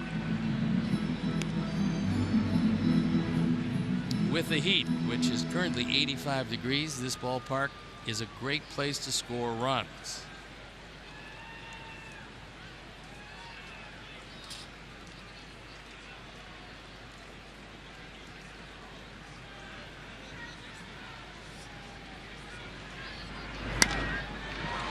On the ground, well hit. Now Laurie ran himself into a rundown, and he is out. Throw to first. Avi is out.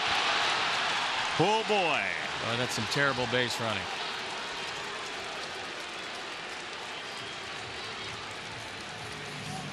Didn't see that coming. Sox get a run, that's all.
Sox pick up a run. But since you're a little baseball person, you're taught if the ball is in front of you at second, you don't go. Indians run it well. One throw, they get the 6-5 out, and then Juan Uribe going in back of Garcia to complete the double play. 6-5-3 out of the inning. So a rally bubbling up, and now the Sox with just a couple innings to play with. 15 outs remaining in a 6-2 game as Putnam faces Marlon Byrd, who takes ball number 1.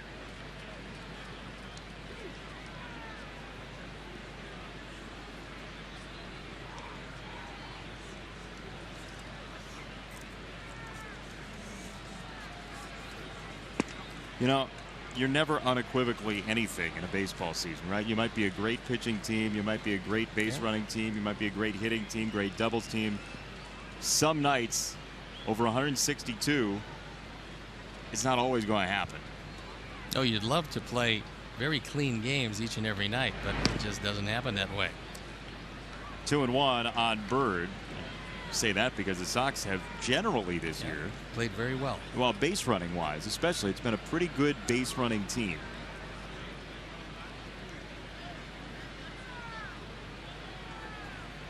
Two and one to Byrd.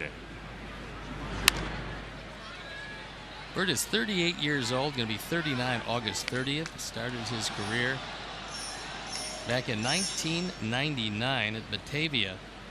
And he's been around. Philadelphia, his first team. Then he went to Washington, went to Texas, went to the Cubs, the Mets, Pittsburgh, back to Philadelphia, Cincinnati, and San Francisco. Barely squeezed that in before the pitch. Avila to first. Never start Marlon Byrd's teams with 2 strikes. Never know what's going to happen. Here's your Sox math answer for today. Chris Sale with 9 wins, 1 minor league start career a couple of years ago. He was picked number 13, and the zip code total is 7 for Lakeland High School, Lakeland Senior High in Florida. Your Sox math winner, D. Cool E, who dethrones P. Knowles. Congratulations to D. Cool E. We have a thin prize shelf tonight. Pat McGann took all the fun with him. The line drive by Jimenez and 1 on 1 out. We have, however, restocked on the Snickers bars, the ones that say Grouchy and Goofball, and there's a few grouchy folks around at this point. We do have the ever-present and unique autographed Altoids tin. And what I do have is I'm going to bring in tomorrow, if somebody would like that, is the championship baseball cap from 2005. Whoa! But it is youth-sized, as it said, which I found out today, as it squeezed the blood out of the upper part of my head. Well, it can go with our Youth Abreu shirt. It can, and that's also something that's been here a bit. Rubik's Cube has stuck around. I want the Rubik's Cube. Well, you can't have it. How's that? Thank you. Okay.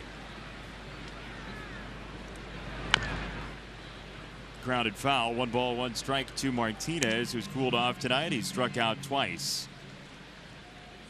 He had a tough second game of the doubleheader, but a very good first game. He also made a great throw from right field, nailing Melky at the plate on what turned out to be a double play after back-to-back doubles, the first 2 we ever saw him play in the American League. In the air to left, Melky Cabrera coming forward for out number 2.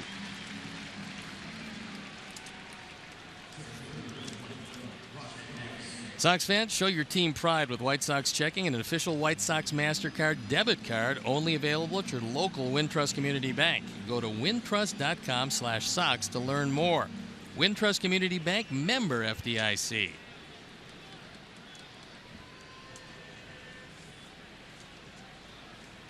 We have our Miller moment coming up. It might take a while, because I think the best moments are yet to come in this game. Always glass half full. Davis takes low, ball 1. The Sox have made a habit of coming back, and they're going to have to come back a long way. They trail by 4. Still some time left.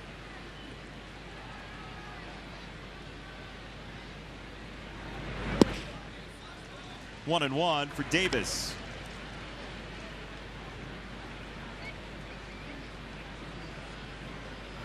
Who walked and scored in that 4th inning, a 3-run 4th inning. Charge to Sale.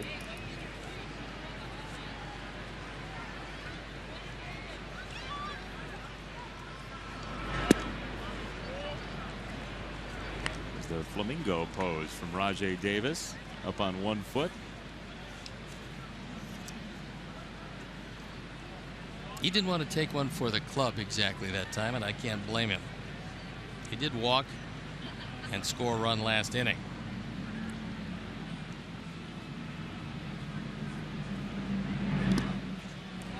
Buried 3-1 for Davis. That was a great stop by Alex Avila, because that one could have easily gone to the screen. He's able to shift to his right and somehow come up with it.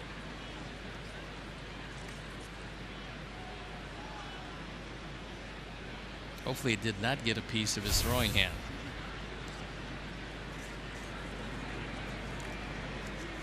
Jimenez at first, 2 out from Putnam, 3-1. It's there 3-2 on Davis, the Cleveland leadoff hitter, up for the 4th time this evening.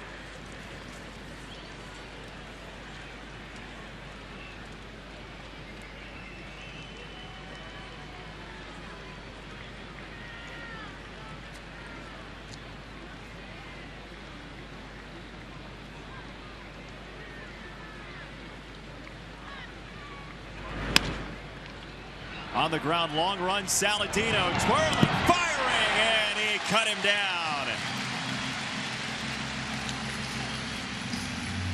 No harm done. 4.5 deep.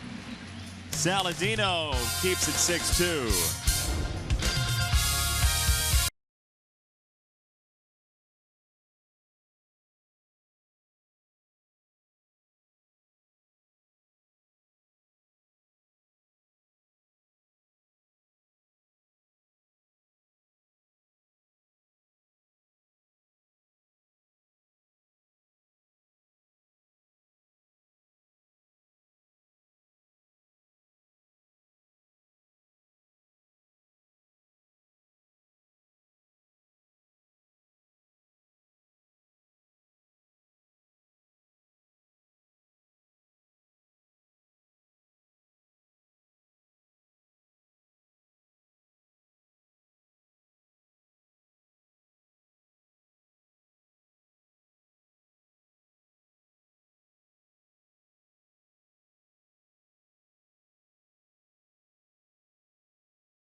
It's an outstanding effort. We'll take another look at it because it bears repetition. Up the middle. Very fast man running, and Tyler gets it to Jose, who scoops it out of the dirt. This is a big effort because you're making a blind throw, a 360 spin, and Jose helps him on the other end, so very much appreciated. Great effort by Saladino. So into the bottom of the fifth we go. Avila, Saladino, and Eaton left, right, and left to face the right-hander Tomlin, who walked Avila last time up. I just opened my scorebook and a couple of moths flew out. Come on. Did you reach for your wallet? Was that actually true, or was that just a setup for the joke? No, actually a moth. You know, I figured I'd say two, but a moth actually flew out, which again, it was natural that I thought you might have done that. You need scorecard mothballs? I don't know. It's kind of weird. Wow. Have you used it tonight? Yes. Oh, two. Too much, as a matter of fact. Very colorful scorecard so far. Take a look at the pen, up again, and it's Tommy Canely, who was the designated 26th man for the doubleheader yesterday, and he stays with the ball club. As Rick Hahn decides to go with yet another pitcher, which is usually a good thing. Strike three for Avila. Third punch out for Tomlin, and we welcome all of our viewers watching on Ellsworth Cooperative Telephone in Ellsworth, Iowa. Nice to see a cooperative telephone. Yours sometimes is... It's still a mystery to me. Full of disdain for you, the user. First I thought I had bought a television because it was considerably larger than what I've been used to. Come to enjoy it, though. Saladino takes a ball. Outfield straight away. The man who made a defensive gem to end the top of the fifth. Center field, Davis coming in. Two out. White Sox fans, join us Friday, June 24th for Mullet Night, presented by Great Clips. Mullet Night features haircuts and mullet wigs for purchase to support Ronald McDonald House charities and a post-game fireworks show. Great Clips. It's going to be great. To purchase tickets, visit whitesox.com/group.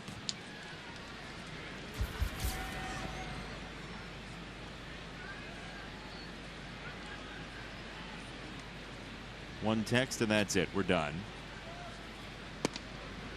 There's strike one to Eaton. Adam led off the ball game back when everything was beautiful with a home run. His third of the year.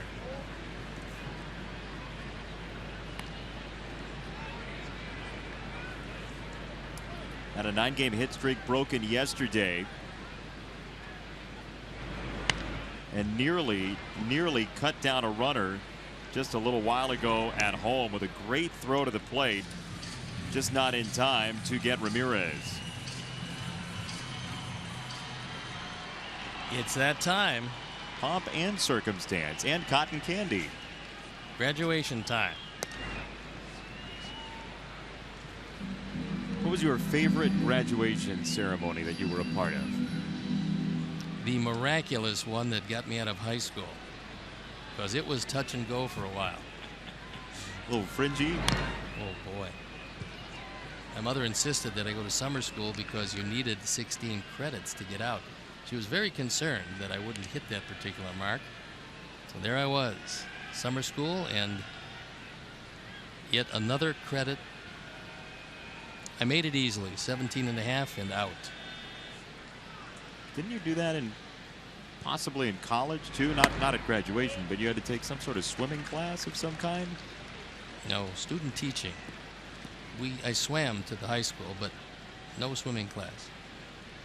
Weren't you telling David Kaplan something about the swing and a miss, strike three? We'll investigate coming back. You took a closer look with Kaplan. We'll tell you more about that after this. 6-2 your score.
Of being a White Sox season ticket holder by purchasing a prorated full season ticket package. To purchase a season ticket package, visit whitesox.com or call 312-674-1000 today. And we got a new pitcher coming into this one. Zach Putnam departs, an inning and 2/3 for him, and Tommy Kahnle. Those are the numbers at Charlotte. A couple of saves, a 1-0 record, an ERA of 2.76. So he threw the ball well. 18 strikeouts and 16 in the third. And for him, this is his time to impress the powers that be that he belongs here. Right-hander out of the Albany area, Shaker High School in Latham, New York. Face Jose Ramirez.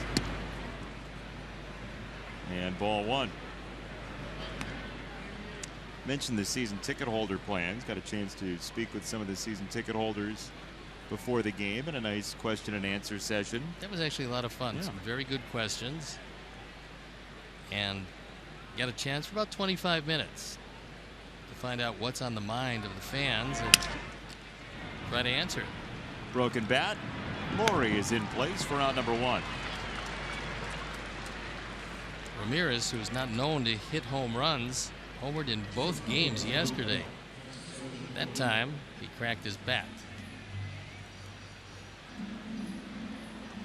Here's a guy that would be nice to retire. If he just quit baseball or to get him out? Oh, retire tonight. I think he's too young to quit at this point, and the Indians know that they've got themselves one of the best in baseball who came through their system and now has found a home at shortstop and should be there a long time with Cleveland. Francisco Lindor, the 22-year-old, takes a strike. He now has 46 singles on the year. He came in tied for 4th in the majors in singles. This after an 0 for 8 in yesterday's doubleheader. 0-2. For the last few years, Lindor was the best prospect in the Indians organization. Now, their best two prospects are outfielders, Bradley Zimmer and Clint Frazier.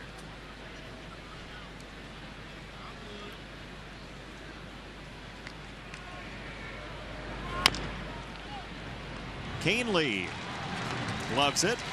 2 down. Time now for tonight's edition of Sticks and Stone, where we go deep in the Steve Stone Almanac. Mike Hargrove. I'm surprised he's still not trying to get in the batter's box. He was the single slowest man.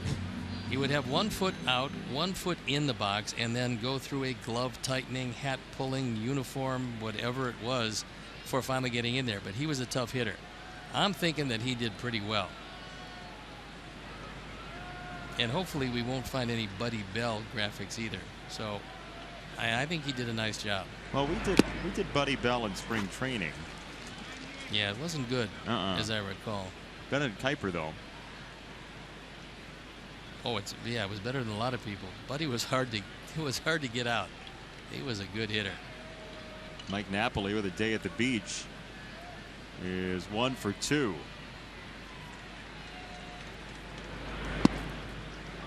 Napoli's slide earlier goes into the category of great slides. Yeah, he kind of got stuck. He's very fortunate to come away without being injured, and that fastball was 99 miles an hour. Yikes.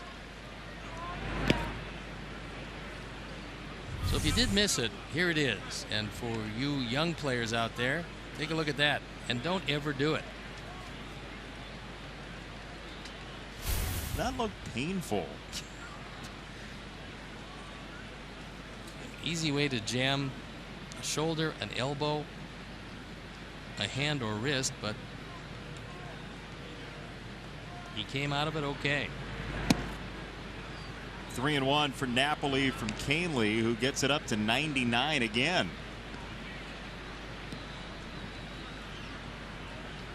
Carlos Santana in the on-deck circle. Sacrifice fly and a walk, and he is the walking man. He will see a lot of pitches. 3-1. Third base, Frazier, the backhand. And that's out number 3. 1-2-3 inning, all on the ground for Tommy Kahnle in the 6th.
The answer for tonight's Sticks and Stone, you did pretty well against Mike Hargrove. Yeah, but he hit a couple of home runs, and he wasn't a home run hitter. He drove in 6. So we're going to give you a prize if you can figure out there has to be somebody I got out. I did win a few games, but we're just not finding him in the Sticks and Stone. Well, but that's the thing. You got him out. It was a .235 average. He just happened to leave the park twice. Yes, he did, and he was torturously slow, something that they want to do away with in baseball these days. They'd like to speed up the game, and so Jason Benetti, Steve Stone. Unfortunately, Sox getting the worst of it to this point, and hopefully they can make a run at Tomlin before they go to the pen. Thank you for introducing me with my original name.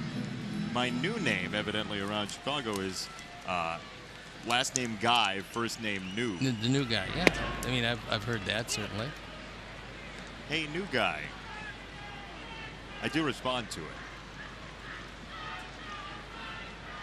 But I will tell you, for those of you that don't know my partner all that well, he is quickly becoming a legend at Portillo's.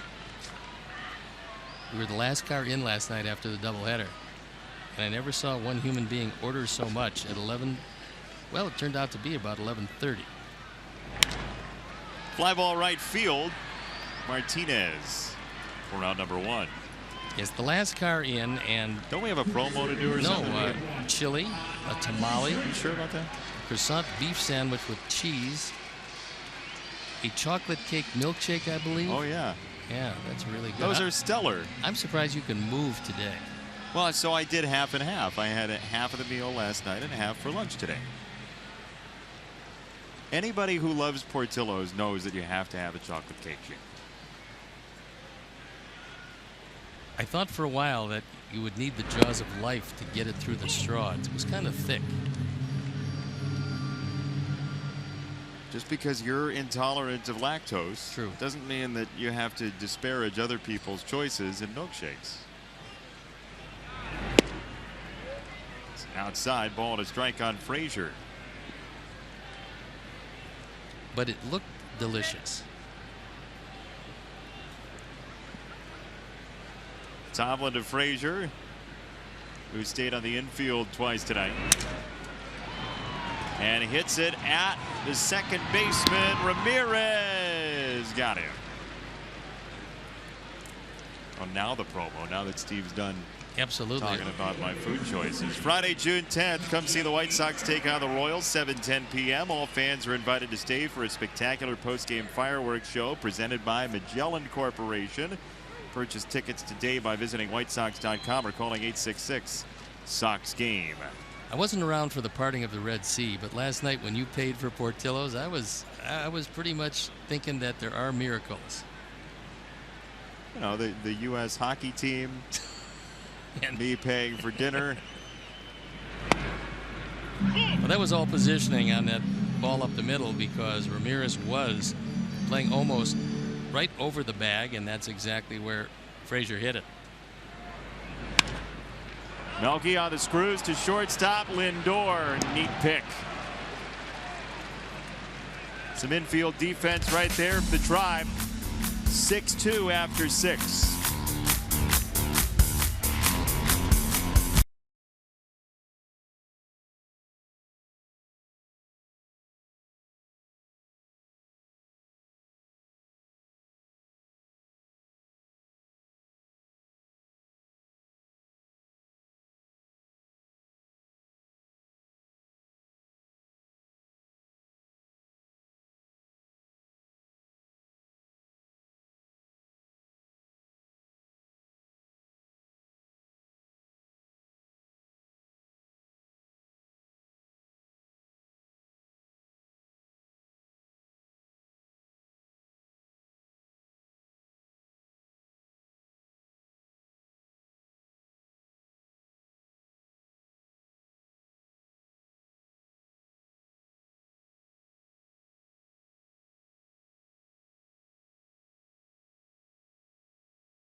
SN's very own Luke Stuckmeyer and Kelly Kroll for the taping of Beer Money at 5 p.m. at Timothy O'Toole's in Gurnee.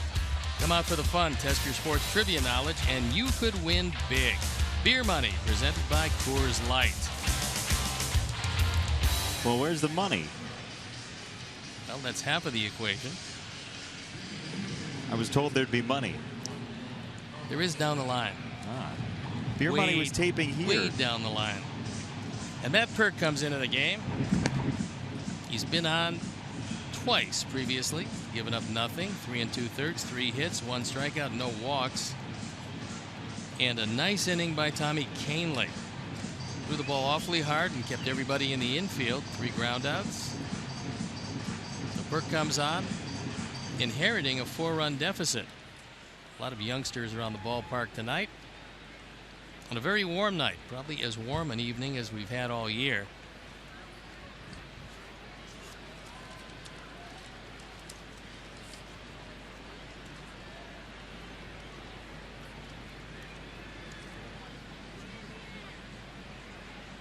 Perk against Santana. And a ground ball foul.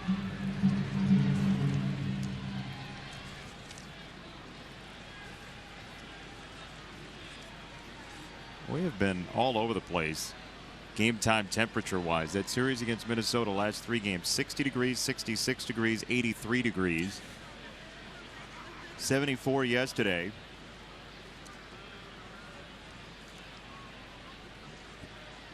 Had to be in the neighborhood of 86, 87 at game time tonight. And 21,550 paid tonight.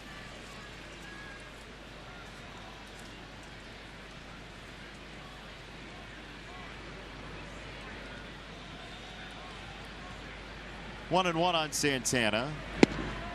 A ball and 2 strikes. Tough to get him to swing. Perk did there.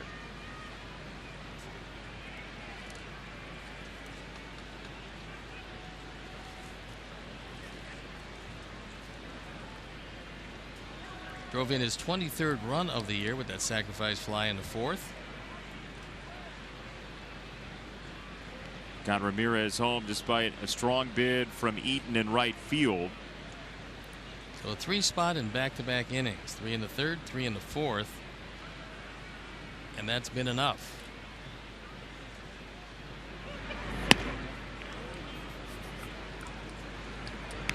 Chris Sale today, 3 1/3. Got touched up for the first time this year and in line for that very first loss of the season. 40-plus pitch inning in the third for Sale.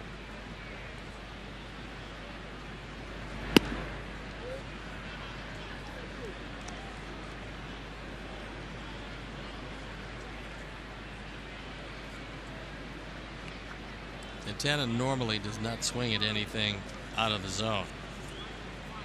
He normally doesn't swing at much of anything at all. He takes 65% of the pitches coming his way.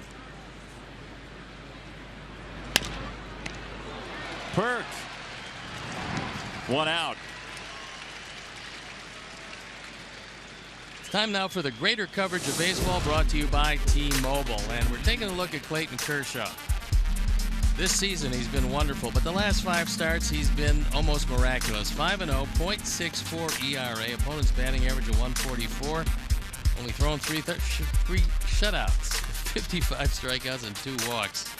Well, those numbers are wonderful for one of the league's best, who has been one of the league's best for quite some time.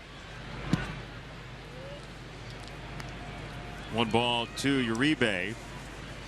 All right, so you get to pick 3 starting pitchers just to start a rotation. Cornerstones. Who you got? Kershaw, Sale, and Arrieta. That's it. Those are my 3 right now. I mean, Arrieta probably has the shortest amount of success of those 3. Sale's been excellent for quite some time. Kershaw has been the same. But Arrieta these days has given up nothing. So you could do a whole lot worse than starting with those 3 guys.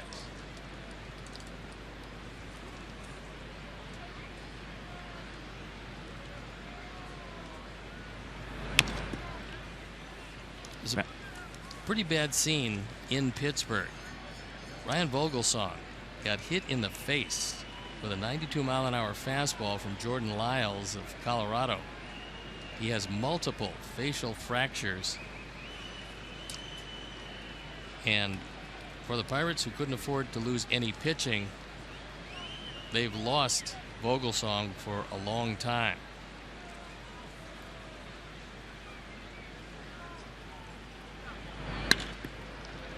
Saladino couldn't get to that one. Uribe is on with his second hit. How close did you ever come to a ball straight up the middle? You see Uribe with the base hit. In my first year, I hit Joe Torre with a fastball and did not do it on purpose, but apparently Bob Gibson didn't know that. So he threw the first one behind my head. Had I seen the pitch, was the only pitch I ever lost in my entire career. Had I seen the pitch, I'd have moved back and you would be talking to an empty chair. Or maybe they would have picked another partner for you. But that was the closest that I came. Now, I did only get hit one time. Jerry Koosman hit me in the leg. It was close to 30 years ago. It just stopped hurting yesterday. But the Gibson pitch was scary. That's kind of the way things went in that era of baseball. You hit one of their big guys and you got thrown at. Maybe a double play. Saladino feeds Laurie. The turn. There she is. 6-4-3. Marlon Byrd wraps into it. And we go to the home half in a 6-2 score.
Here at U.S. Cellular Field, Jason Benetti, Steve Stone, our entire crew.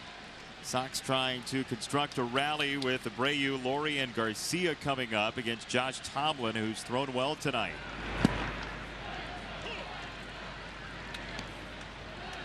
The Indians have been pretty persistent to pitch Abreu inside, and he has been strong tonight. 2 hard hit balls.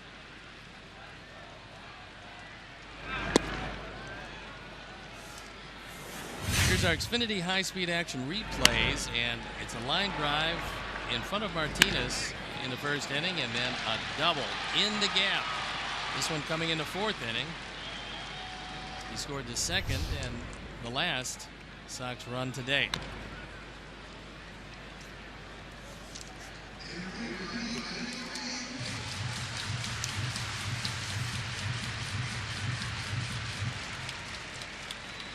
Since the double by Laurie in the 4th inning, Tomlin has retired 7 in a row, including that odd 6-5-3 double play.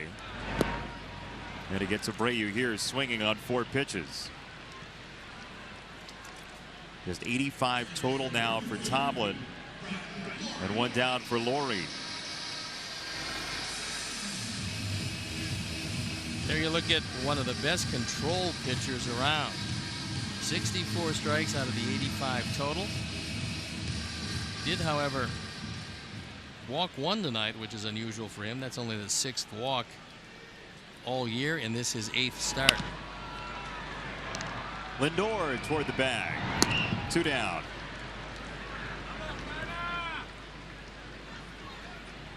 Join us for a children-only pregame autograph session. Fans that purchase this special ticket pack can participate in an exclusive autograph session with select members of the White Sox prior to select games. To purchase these special ticket packs, please visit whitesox.com/autographs. Speaking of pregame, got a chance before the game on the field to chat with the young man who is the owner of the triple play ball from the 932-625 triple play.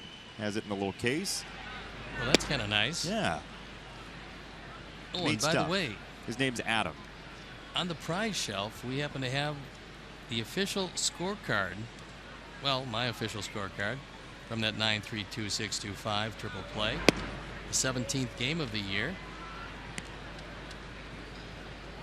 That was pretty unusual. In that, Fielder doubled, Beltre single, Desmond walked. Ramirez got Garcia. 1-2-3 inning for Tomlin, who is coasting along. 6-2.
Coca-Cola at U.S. Cellular Field. Feature tickets as low as $5 in the upper level and $15 in the lower level, and special kid-focused activities throughout the ballpark. Plus, parking is available for only $10. Visit whitesox.com/Sundays to purchase your tickets today. get choked up about family Sundays. I know you're a very emotional guy, so I can understand that. You know, today is the anniversary of the first ever night game in Major League Baseball back in 1935 at Crosley Field. Were you there? No, but I heard that it was illuminating. Yeah. Actually, Mr. Wrigley wanted the Cubs to be the first team to play under the lights. And with that in mind, he bought lights and then was beaten to the punch by the Reds. Saladino races over. And again, that airtight defense at shortstop from Saladino strikes one away. So because he couldn't be the first, he decided not to have lights, and of course that lasted till, as it turned out, 8-9-88. It was supposed to be 8-8-88, but a huge deluge of rain and a 2-hour and 54-minute rain delay. First night game was played on the next night. Were you there? For 8-8-88, yes, but Yep. not for 1935. Well, I am. One strike on Martinez. I was there, very warm. Yeah? Yeah, especially during that rain out. Because in those days, what we did on WGN was fill the entire rain delay. Ooh. We filled 2 hours and 54 minutes. There was no Chuck Garfien back then. No beer money. There was no place to send it.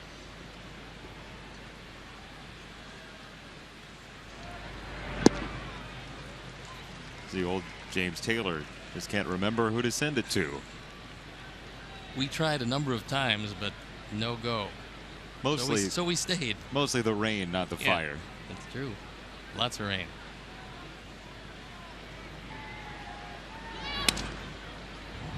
Martinez, a ground ball foul. Sounded like he broke his bat. He did.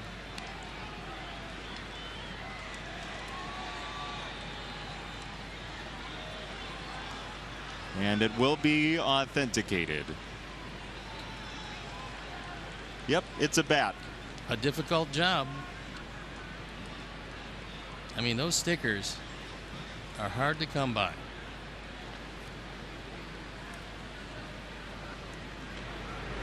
You know, by the way, with all the text messages coming from the authenticators, there's going to be a significant drop off in applications to be a White Sox authenticator at U.S. Cellular Field.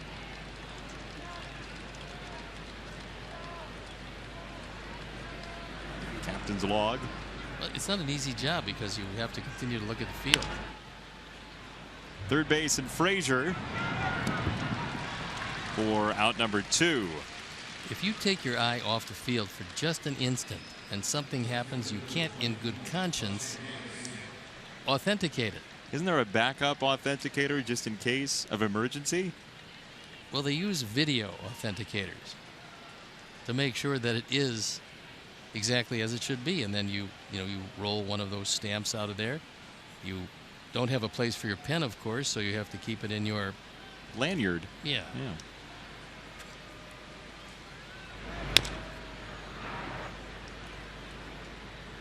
One strike to Rajay Davis.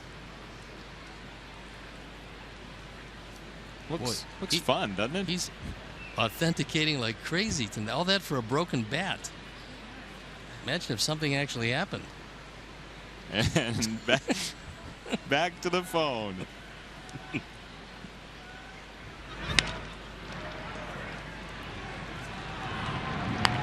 (5-3) and a 1-2-3 inning. We can promise you one thing. Can't guarantee a Sox win.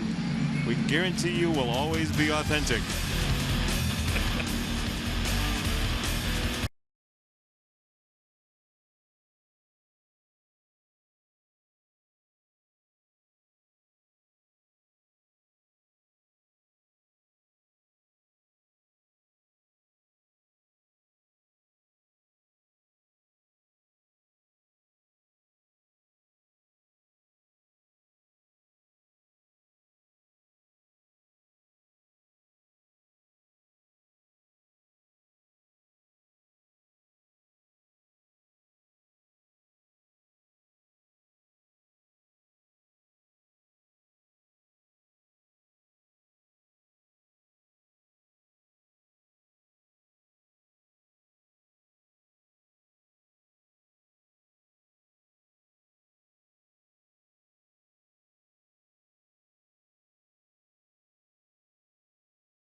Sox trying to put together a comeback here tonight, trailing 6-2 against the Texan right-hander Josh Tomlin.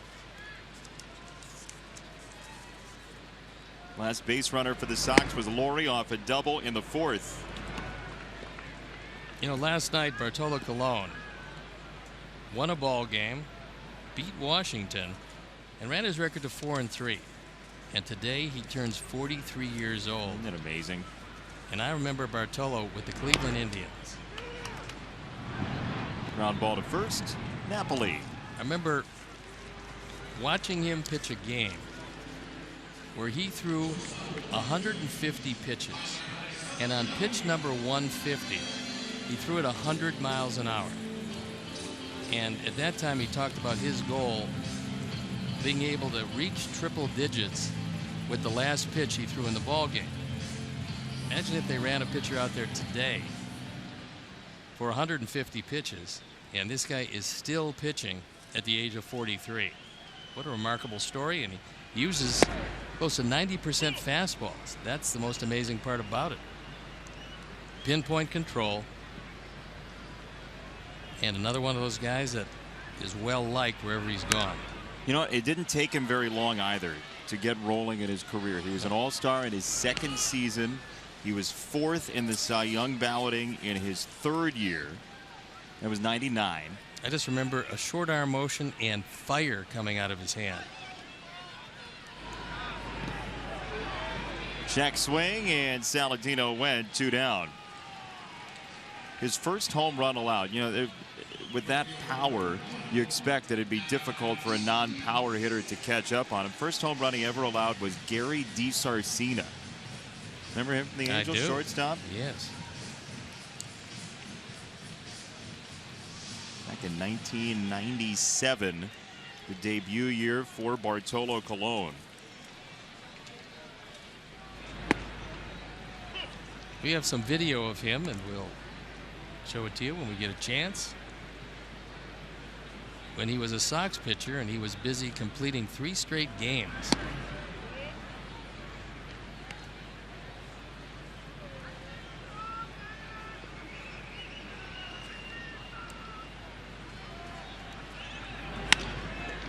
Eaton up the middle into center field with 2 out. That breaks the string, dating back to the 4th inning without a base runner. We'll take a look at Bartolo wearing a White Sox uniform. I know the Sox love to have him here and try desperately to get him to stay. He had a good breaking ball in those days, and he had pinpoint control. Nowadays, you throw 3 complete games in a row, and they automatically give you the Cy Young Award, regardless of when it is. I thought you were going to say they automatically give you Tommy John surgery. No, but he has had some stem cell injections during the course of his career where he laid off a full year, injected stem cells, and his arm came back.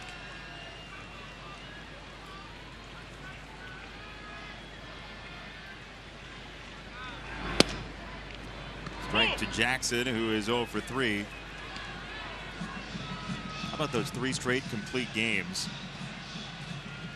2 against the same team. Rarely would you ever see that. I mean, let alone the 3 straight. Yep. But 2 against Boston and Minnesota in there as well.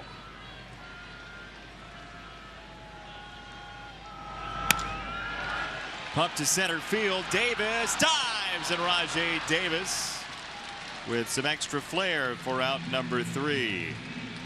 Could have been a rally. Instead, the center fielder for the Indians takes us to the 9th.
Sox upcoming schedule brought to you by Travel Wisconsin. Plan your fun today at travelwisconsin.com. And the Indians will conclude this series and this 10-game homestand with a game tomorrow.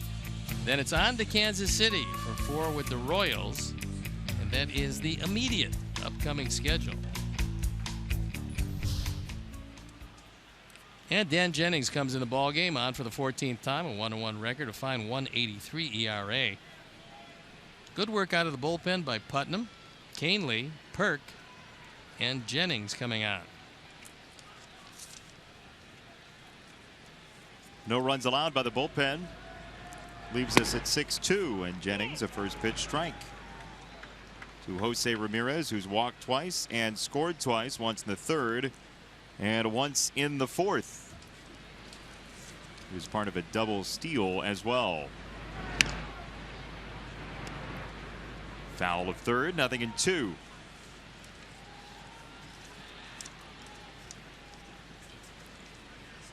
You see Shin-Soo Choo went on the DL again for Texas.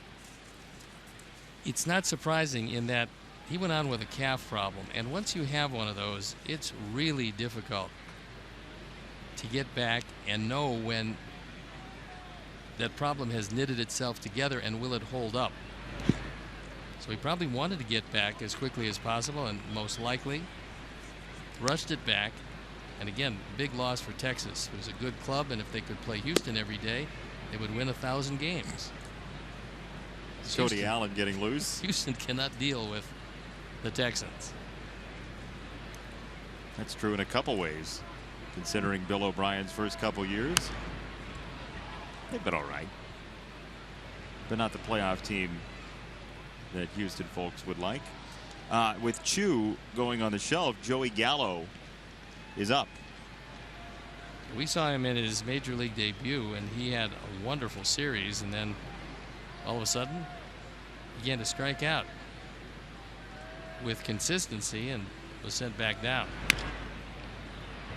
Frazier waits at the line, and Abreu kept his foot on for long enough. Out number 1. Nice shift, and base runners hate that. When they see the first baseman shifting into foul territory, they know that that ball is going to pass right in front of them. They don't know if it's going to hit them or not.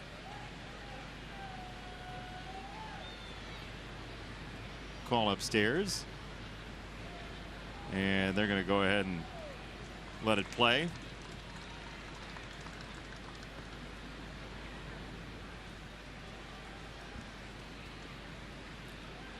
One down for Lindor.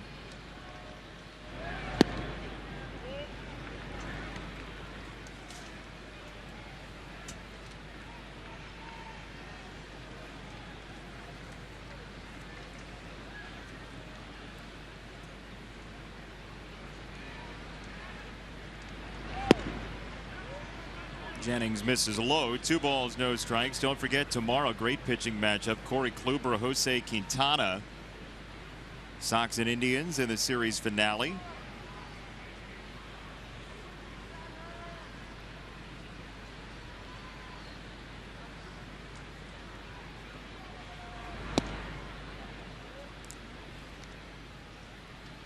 Let's take a look at what it's going to look like tomorrow.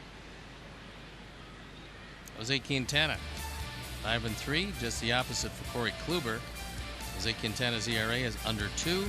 Kluber's is over 4. Opponent's batting average very similar. Kluber, former Cy Young Award winner, and when he's right, he also has pinpoint control and a very good solid curveball.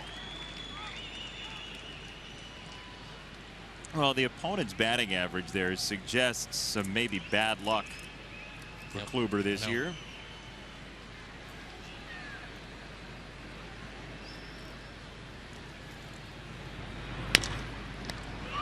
Jennings up high for the second out.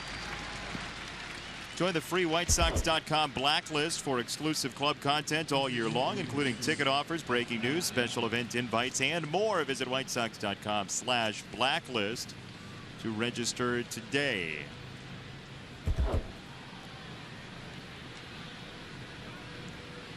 The helmet Sunday that I nearly caught a piece of.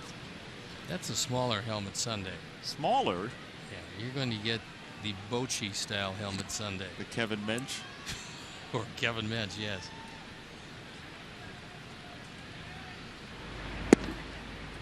You really, if the Sox, well, when the Sox win 4 in a row Yes. at some point, you really expect me to eat an entire helmet full of ice cream in 5 innings? That's really what you expect? Well, the difficult part is if it happens on the road, then you have to fly to the specific city and we'll bring in the ice cream and have you eat it there. What if the park doesn't have a helmet Sunday?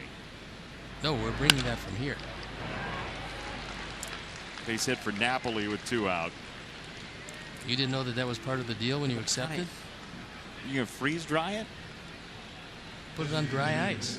You never shipped anything that has been cold before? You were on the plane? Well, you know, if you were to win the Mega Millions Yes. and somehow split it with me, we could You both, could stop there. It's not gonna happen. we could both fly to whatever city you wanted. To eat ice cream out of helmets? I know. Well, that's a tough part of the deal. We'll see if they can whip up 4 in a row. You know, never having been to Cancun, that was kind of high on my list, but fly somewhere to eat ice cream definitely just jumped Cancun. Well, the way I see it, Uh-oh. there's 4 with Kansas City. And so things could go well there. 3 with the Mets. They've got pretty good pitching, as you know.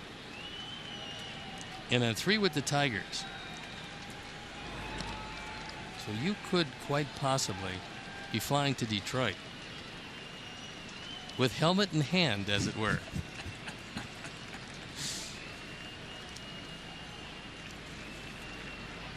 Really nice to see the moment when something like that comes to you. There's a great glow upon you. 2 strikes, Jennings, 2 Santana. In the dirt. And safe at second. Napoli is in. And Laurie wants them to take a look at it.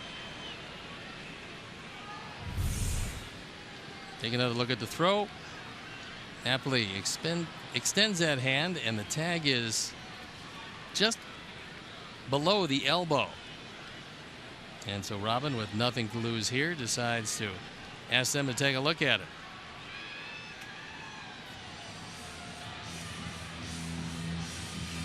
So, Ring, New York. That was close. From the camera on the backside, it looked closer than on the front side. And it's difficult to tell when the hand got in. Well, seeing as the hand usually arrives before the elbow, the question would be, is there conclusive proof that he was out? There's the extension of the hand. Looks to me like the hand is in. This may do it. It's simultaneous, I think.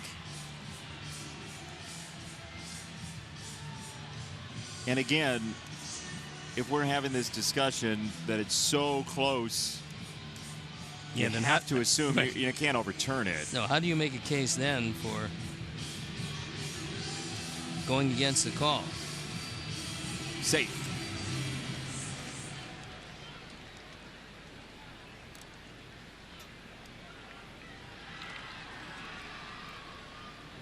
Thanks to our new audience who joins us after a victory for the Cubs over the Cardinals. 6-2 here, Cleveland over the Sox, as Mike Napoli swiped second base. There was a review, and Napoli deemed safe. The Indians got 3 in the third and 3 in the fourth, and that's all they've needed so far. The Sox with an Adam Eaton leadoff homer in the first and a Brett Laurie RBI double in the fourth for their 2 tallies. 1 and 2, Jennings to Santana. And it bounces away from Avila. Napoli to third. That time he had no chance whatsoever, as that one was way in front of home plate.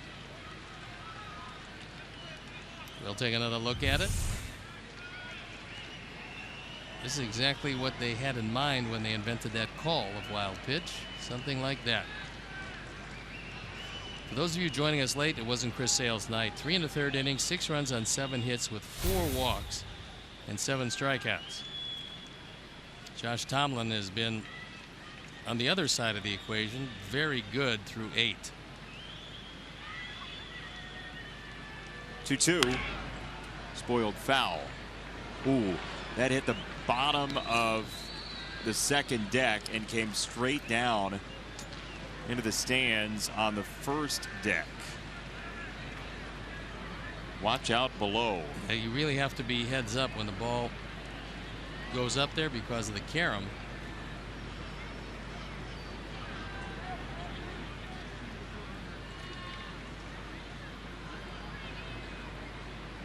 Two. Left field deep. Not deep enough. Santana flies out. Sox need 4 to tie, 5 to win.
The game, it's Miller time, brought to you by Miller Lite, and here's our Miller moment when all was rosy.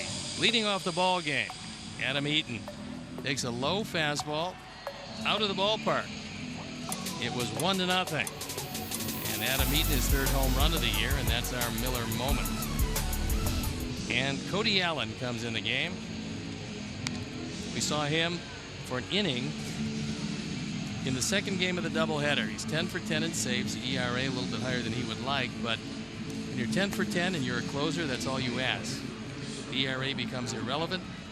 How many opportunities did you have, and how many times did you lock it down? So he's been perfect this year, and Terry Francona wants to get him another inning of work.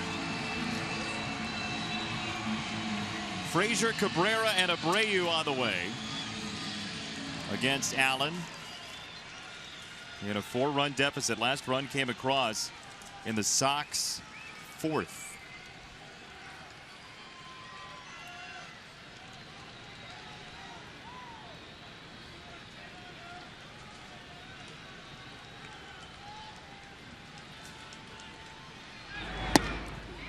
Cody Allen, mentioned he transferred a couple of times in college, ended up at High Point University, a school where they have an ice cream truck driving around campus handing out free ice cream to the students. That's a good position to be in. They also have a steakhouse on campus where the students get to go once a month to learn steakhouse manners. That's once a month, whether you need a steak or not. It's part of the meal plan. What do they serve you at Kent State? We had just unbelievable food. Yeah, we had a lot of fish because it was brain food. You were dealing with an intellectual capacity that knew no bounds. You didn't know what the or something word like bounds that. meant? No. Allen gets Frazier. One down. He's got a big fastball. It's 95-96. He's got a terrific curveball, and that's why Allen is so tough as the graduates. Dustin Hoffman's I here? believe I saw him in the background, yes. Right. No, Tootsie, not tonight. Here's to you. Melky takes a strike. Well, with a win, the Indians would draw to 1.5 back in the Central. The Sox would have a chance to reclaim that game loss tomorrow in the finale.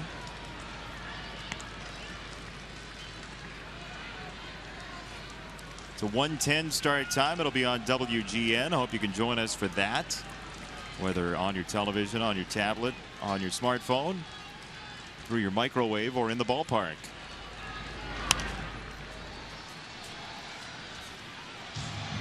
Homestand started out pretty tough. Houston taking 2 of 3, then Kansas City took 2 of 3. The Indians do hold on. They will have taken 2 of 3 with the final game, and that's a game that if you split with the Indians, they go back exactly where they were when all of this started. 0-2. It's low. 1 ball, 2 strikes. The Indians have no timetable on the star of their ball club, Michael Brantley. He had surgery at the beginning of the offseason last year. Apparently he was responding on time with it, but he had some tender moments in spring training, and he's still hurt. Over to third, and Uribe with the peg for out number 2. So they're going to get Carlos Carrasco back, and that's certainly going to help their starting rotation. But Brantley is going to be down the road and probably won't return this year as effective as he's been in the last couple. Here's Abreu, and if there's a positive to extract from this game, it's Jose Abreu with 2 darts in his first 2 at-bats. That's 2 of the last 3 games where he swung the bat very well.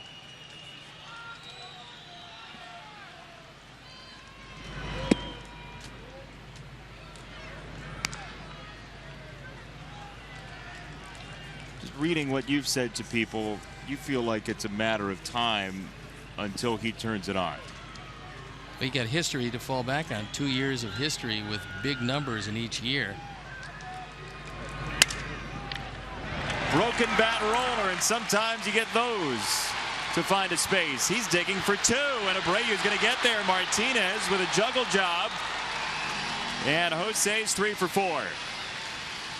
Well, Martinez was very anxious to throw Jose out at second base and thought he had a shot at it. So anxious, in fact, that he wound up dropping the baseball. So 3 hits tonight, a couple of doubles. He breaks the bat and just eases this one down the line. That's a breaking ball that stayed up. And when you start to come out of it, you get hits like this. First 3-hit game of the year for Abreu. He was 2 for his last 20. He's 3 for 4 tonight. Now Laurie. Strike 1.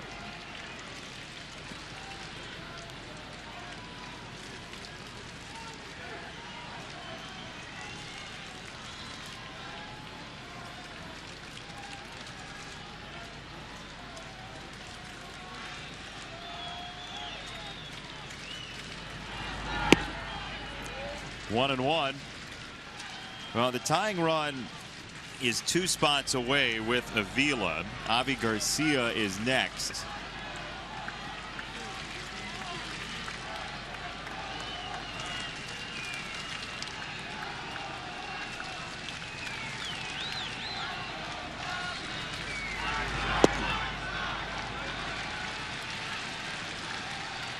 2 balls and a strike.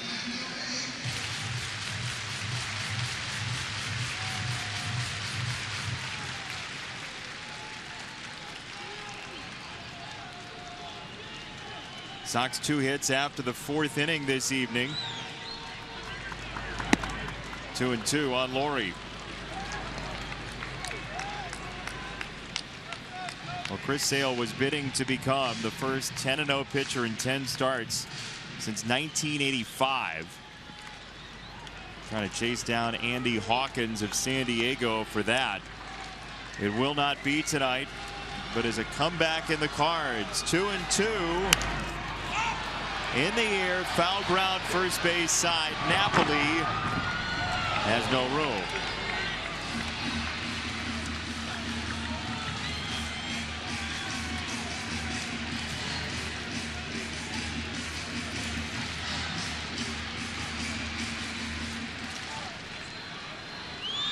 Jose entertained some of Abreu's amigos at the game this evening, so it's only fitting that he has his first 3-hit game of the year. He visited Easter Seals School and Center for Autism Research today and had a few of the folks out at the ballpark. He's at second, 2-2. Laurie in the air again, first base side. Napoli is over and just into the crowd. That is a really pumped up fan to have that foul ball. One of life's great pleasures is getting a souvenir at the ballpark. And it appears he intends to hang on to that one. Forever. And a very frightened female fan next to him, trying to still her beating heart. 2-2. Laurie crushes it to left field and hooking. Oh my, did he light up that 2-2 pitch. Well, it's nighttime. Canadian Dracula enjoys the evening. He got every bit of this, but unfortunately got out a little too quickly on that inside fastball. Hits it a mile, but it hooks foul.